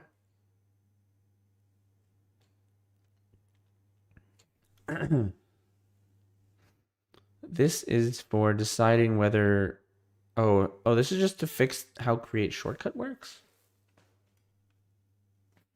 This is the action when you click create shortcut. So now when you click create... Before when you click create shortcut, it would just loop through them and make a new shortcut. Now what it does is it checks that it sets the default shortcut process is to assume it's a folder. And if there's no default and it's not a directory, then we use a default process? Oh, I see here. I see. So the issue is that because it's interpreting video.js, the name, as having an extension. So it does think it has a default process of the Monaco editor that can open JS files. But what we want here is for it to assume it's a folder by default, and only if, okay, so you got that Monaco default, is it a directory? And if it's not a directory, okay, then use that. Otherwise, use the File Explorer. And on that note, could I have made this a little cleaner? I suppose I could have. This and this. I could do this in one line. If it's default, if there is a default process and it's not a directory, use the default process. Otherwise, use File Explorer. What if we just take that and just put that here as the shortcut process? Is that so unreasonable? How does that look? That looks okay. So the shortcut process, if those two things exist, use the default. Otherwise, it's File Explorer. Let's check out that and see if that fixes it. So it's not going to fix the shortcut that's already been made. Wherever the heck that is. Here it is. Let's delete that one and make a new one. Create shortcut. There we go. Now it's a proper folder. So that was that. Oh wait, is there two pieces to that? What was this change? This is for the icon. So if it's before, it's like, oh, if it has a path extension, just check for the icon. But here I say, okay, but if the process is to open as a folder, then just use the folder icon. Okay. So let's save that. It says it's too long here. Allow making shortcuts with file extension. No, that doesn't make sense. Allow making, let's say allow shortcuts to folders with extension names. That makes 3% more sense. So we'll commit that one. We'll see if Git doesn't like it. I'll report this spam I keep getting. I don't know why I'm wasting my time with it, but maybe if I keep reporting it, the person will give up. That doesn't seem likely at all. I guess they count as a viewer, you know. Not the kind of viewer I need. Okay, so we did that. That one's done. What next? Don't crash when moving mounted files. Okay, that's cool. How do I manage that? Don't crash when moving mounted files. I think it's still maybe a little janky, but let's try it here. So we'll make a zip file. It's mounted. So it's opened, it's mounted right there. I moved this. Okay, so that caused an error. Is directory. And it caused a crash. I think that all of this does... I don't know what this does. This is interesting. Let's take a look at this. Where is this? This is an async fs. Oh, so this is on rename. Because the move is a rename. So if there's another error that says, hey, it's a directory right now, then I unmount it, then I try to do the rename again. Oh, okay.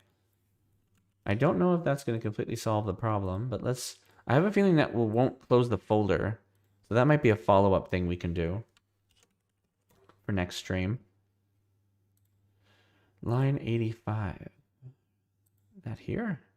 Oh yeah, that makes sense. Okay, so if the error is that error we just got, we're going to try to do the rename after we unmount it. But what a concern I have is I think the folder is still going to be open. So we'll have to make a note because I don't think I solved that. As far as I recall, I haven't solved that yet. So it's open, and then we move it. Yeah, so now it moves without an error, but this folder is not really here anymore. So if I press refresh, yeah, not good. Well, this is a fix to part of the problem.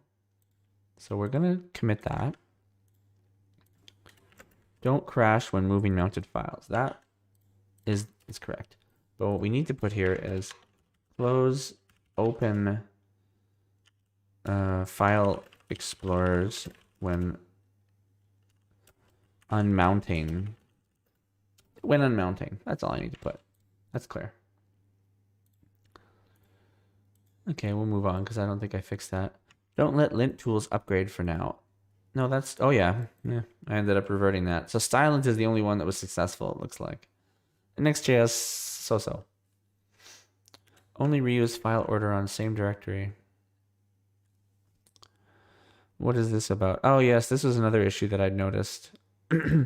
Where if I went up to the root directory... Let me clear the cache here. So we start here, and then if we go up to root, you see there it's not sorted properly because it still had the previous directory's file structure that it was trying to use to do sorting.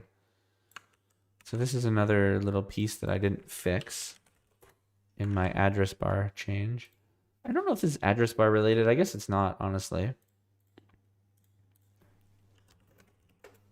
This is fundamental to the way I was doing sorting. It's kind of another change for this whole opening a folder in the same process, File Explorer. So the change, simple enough. Before I said, hey, the sort order can be the custom one or based on the file keys. But now I say it's the custom one, or if the directory is the right directory and we're not in the middle of changing directories, then we can use these files. Otherwise, don't even try to use them. Let's see if that fixed it. We'll clear the sort memory, public. So now if we go back to root, there we go. So it's still sorted correctly now. Nice. As you can see from my wall here, and especially in the corner, the bottom corner, a lot of red lately has been the bug fixes. I don't know if that means I've been causing more bugs or fixing more bugs. I'm not sure. Oh, how many? This is the last 2 days of changes here. We're at 2 hours already. 11 o'clock almost. Unselect entry after dragging out of folder. Yes, this is complicated, but let's try it out here. So I drag out here. So you see here, it still thinks it's selected. That's not ideal. This is like a status bar fix, but it's partly use folder fix. It's nice when you add features and they show you that there were other flaws in logic. It's like, oh, well, if you want to use the selected status that way, you probably shouldn't have been updating this that way, you know? Not that I'm sure that this is even the case here, but let's take a peek. Let's see what it is that I did need to change.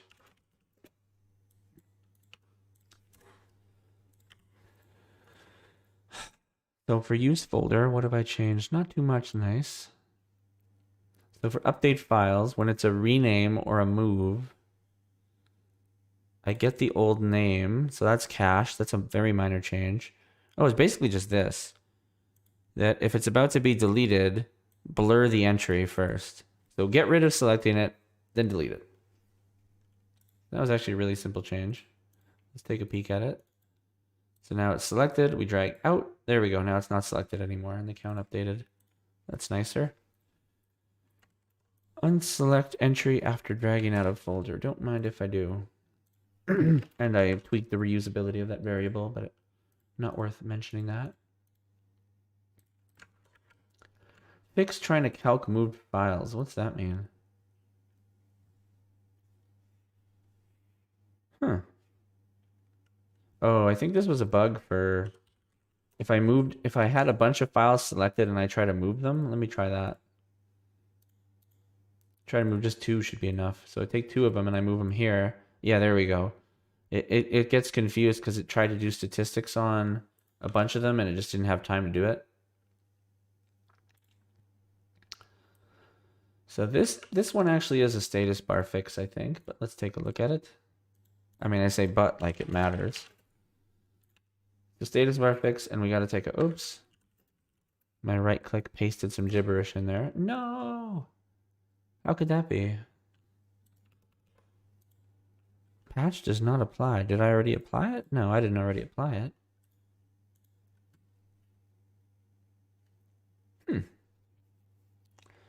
You know what? Let's just copy this entire status bar because I think it basically reflected this without understanding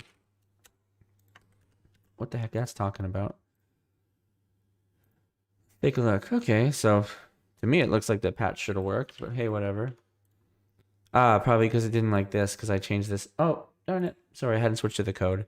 So I think the issue was because this total size it got confused on because if you remember, we switched that to 0 now, but the patch still had it as a -1. So I've added an exists check on statistics. And now when it's looping through here, first I check that it exists. If it doesn't exist, we're not going to do math on it.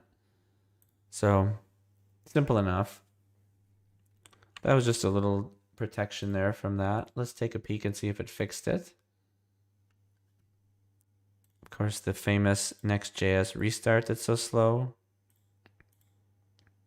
Hopefully YouTube fixes all this spam I'm getting this episode. Completely useless. I don't know if it's like trying to post some... All the time I see all these like really crappy spammer URLs where it's like, can anyone even click that if they wanted to? So silly.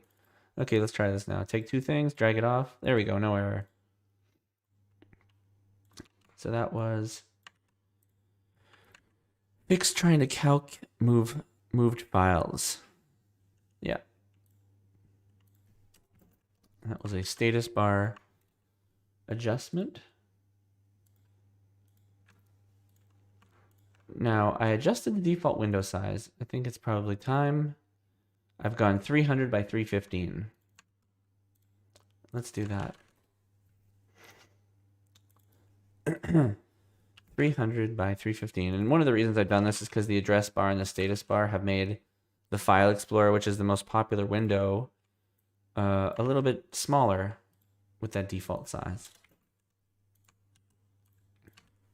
So we'll just commit that new changed one. Fix trying to, yeah, so now memoize focus functions. Yes, I think I was getting a little bit of focus jitteriness, and I realized that these functions are being used in dependencies, but they were being recreated each time, but there was also no reason for them to be recreated each time. I wish there was a good hook ESLint scan for that. For when you've got a callback, or maybe it's not in a callback form, and it's being re-rendered, but you're using it in the dependencies, and you don't need to. Like, can't that be detected? I wish it could. Other than having to manually, like, figure it out. I mean, if every time I wrote anything, I was always, like, going through a checklist of rules, then it would probably be easier. So I basically just added use callback to the blur and focus functions. That's literally all I did. Pretty unflashy, that one. I'm gonna close all these million folders I got open. Tabs. What's next? Show empty folders in File Explorer. Didn't I fix this? Show empty folders. Did I fix it and then break it again? What happened?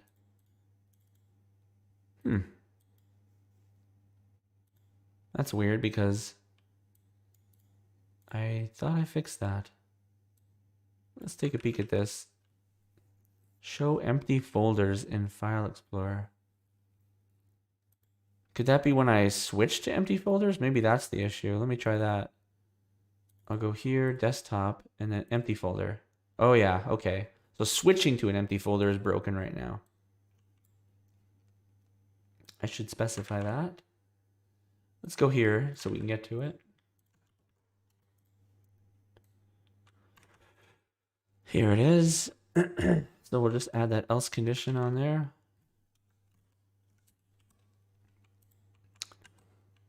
And like I said, we're going to call it switch.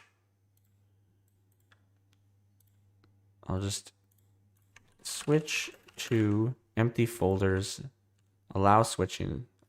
Allow switching to empty folders in File Explorer. Let's try it out.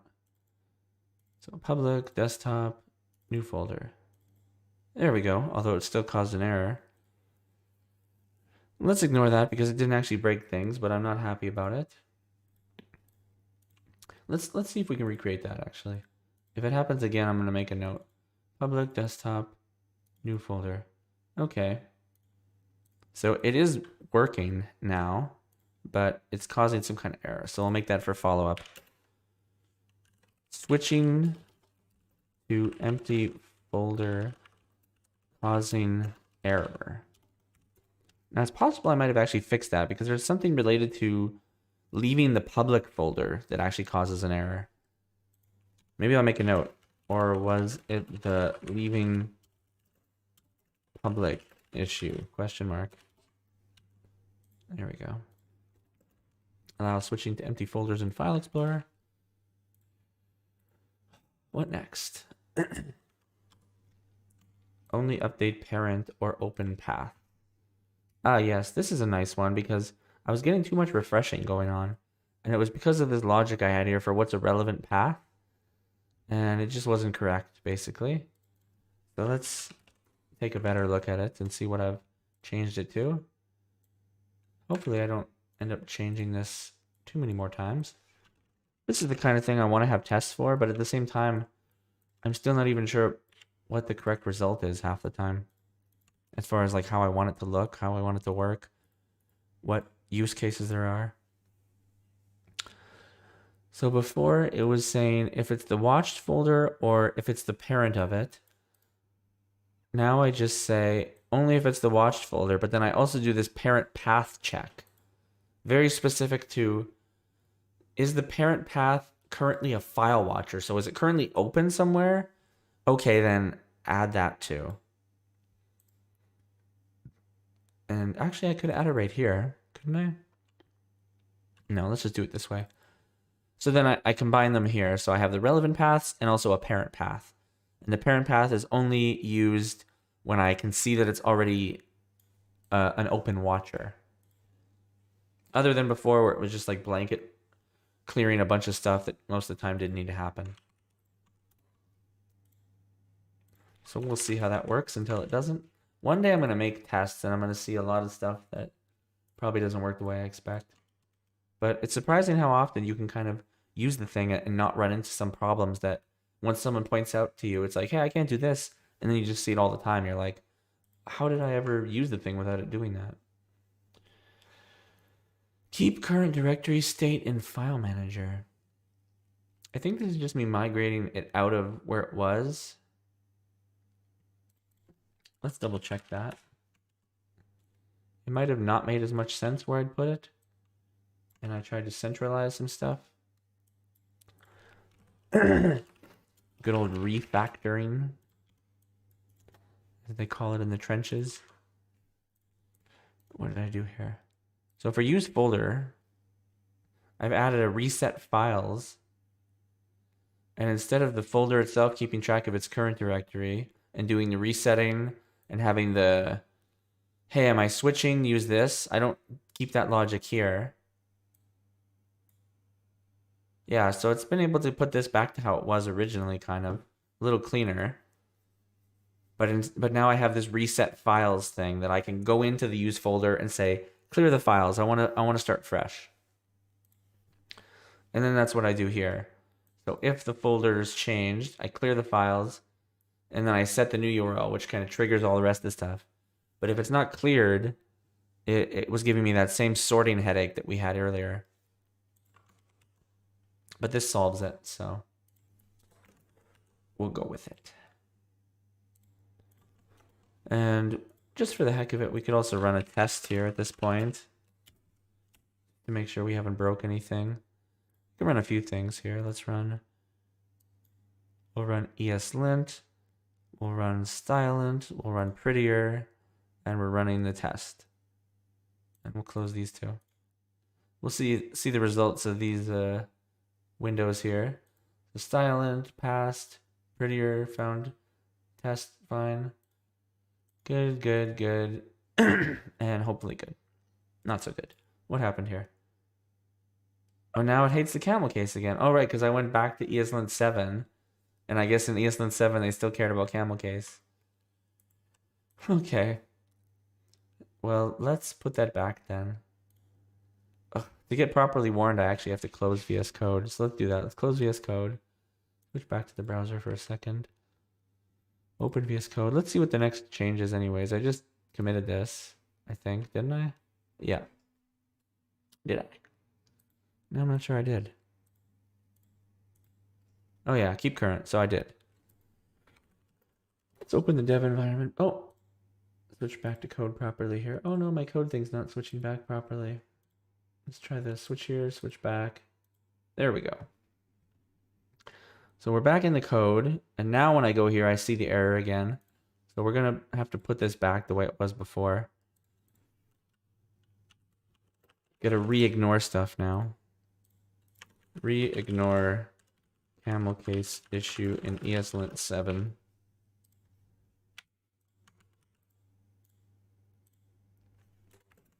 So we'll put that there for this piece, and we also needed it for one other spot that ESLint's about to tell us about, which was this one here. We're just going to put it right at the top of this file. That's how it was before. There we go. That should stop those ESLint errors. Let's take a peek at what the next thing is while that's doing its next scan. So we just did that. We're on to the last piece. So WebAmp. WebAmp, I basically just overhauled the way it's loaded in hopes that it'll be a little cleaner. I haven't guaranteed that. Two issues I had with it was focusing wrong sometimes, intermittently, and it was also it would sometimes play the music twice on mobile. If you picked an MP3, it would play it twice at the same time. And I'm hoping that this just refactoring of how it runs stuff is enough. I'm honestly just going to call the commit that. Refactor WebAmp loading. And basically what I've done, so before WebAmp, this didn't change too much, this load WebAmp function. But the one piece that did change, really, at the bottom here, is it used to do this piece here where it would try to load the file. I've moved that exclusively to the main index file, and I call it get URL options now. So I look at the URL and I say, okay, it's an MP3, I'll give you the track data. It's a skin, I'll give you the skin data. And then I can use this, centralize this, because it was also happening here, kind of. So the logic here and the logic here were basically the same, and I've moved them here, which basically was to just say give me the MP3 data or give me the skin data. And then I load the URL here. And now one other difference too is when I load the files, instead of this load WebAmp function that could sometimes load or initialize WebAmp and sometimes just update the folder or update the URL, sorry. Now I have just init WebAmp, purely focuses on booting it up. And then anytime the URL changes, I have a load WebAmp URL that just very simply will do either set tracks played or set skin URL. And that's what was happening here before. So I kind of just split it up. But really, it makes no difference to the functionality of WebAmp, other than I'm hoping it fixes these intermittent issues that I couldn't even recreate. But it is better organized, so. Oh, my throat's getting raw, but the episode's almost over here. Upgrade V86. I'm going to skip it. Completely useless. I just upgraded the files. Allow 0 bytes. We already did that. These two we need. This we did already. Yeah, these three things we did. So there's not too much left. So the photos and the tiny MCE, we're going to fix a few things. So one issue was with photos. when I open a second file, it wasn't zooming properly. It wouldn't zoom at all. And the reason for that was because the pan zoom effect was getting applied on the element, but I had code that would be, it gets applied on the element only on load of the photo app, not of load of each URL. So when a new element was created, it wasn't reapplying it. And the solution I've gone with is just to no longer create a new element. So basically down here, before the image was being blocked by the URL having to exist. So there would be a point where the URL would change and this image would stop existing and then exist again, and it would make a new element. Now I just have the element always dumped in there, and whether the URL exists just controls its visibility. So that means this element becomes stable. Then when the pan zoom effect is applied to the element here, it never changes. And I also added this little cleanup piece. This was just missing from before, that I could do destroy here to clean up pan zoom. Not even sure it's necessary, but it didn't hurt. And then one other little tweak, it looks like I slipped in here, was that when a new photo changes, loads, if there was already an existing one, if there was already a current one, I do a reset of the styling. Because otherwise I noticed that the second picture had the same zoom level as the previous one. So this just resets that. So this is just kind of fixing loading of subsequent photos. That's basically what that did. Nice. Not too much to that one. So TinyMCE had a similar issue where on second load it wouldn't work. And it turns out it was as simple as adding this little remove before you do init. That's all I had to do. So we'll do that one here with just a copy paste simple one. I found this on Stack Overflow somewhere. Basically, you need that remove every time. The first time it doesn't do anything. The second time, pretty darn critical if you're going to do init more than once. Typically, I think most people don't expect you to do 2 inits, but we're going to do it. And another thing I'm going to do is I'm going to set the TinyMCE app to be a singleton. I'm going to PQRST. So my singleton concept means that if you double click another file that would open an MCE, rather than open a new one, it's just going to find the open process and change the URL. And the reason for this is TinyMCE can really only have one instance the way that it works. This init command only works if you remove the old one, it seems. So there is a way to do this inline thing, but it was a mess. I didn't like it. I'm happier with it this way. Okay, so that was same kind of commit node, actually.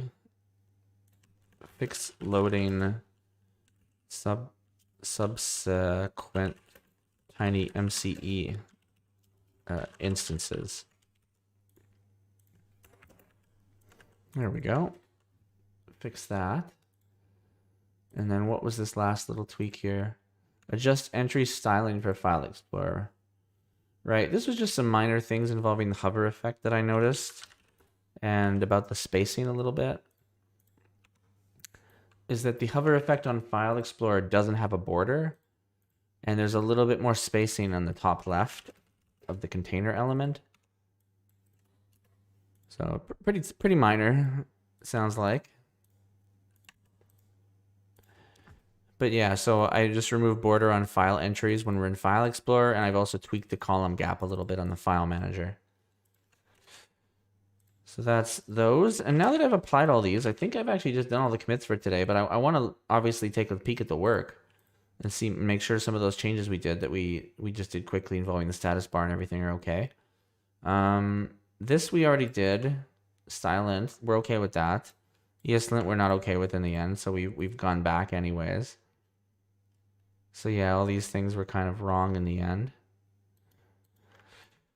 So what that means is that we're actually done. Now let's take a peek at File Explorer one more time here. If we open it up, oh, now I'm refreshing.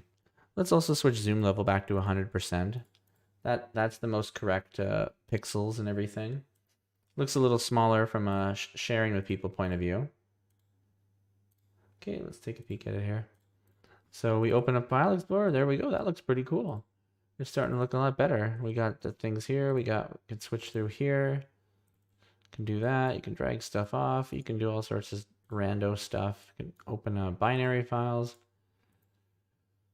I think it's done. I think we're done for today. So thank you guys again for tuning in. 2 hours, 20 minutes-ish or so.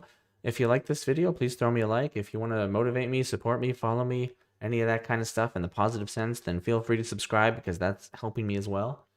I hope you enjoyed this episode. If you have any ideas for the next one, throw me some comments. Other than that, thank you, and see you next week for another weekly stream. So, bye.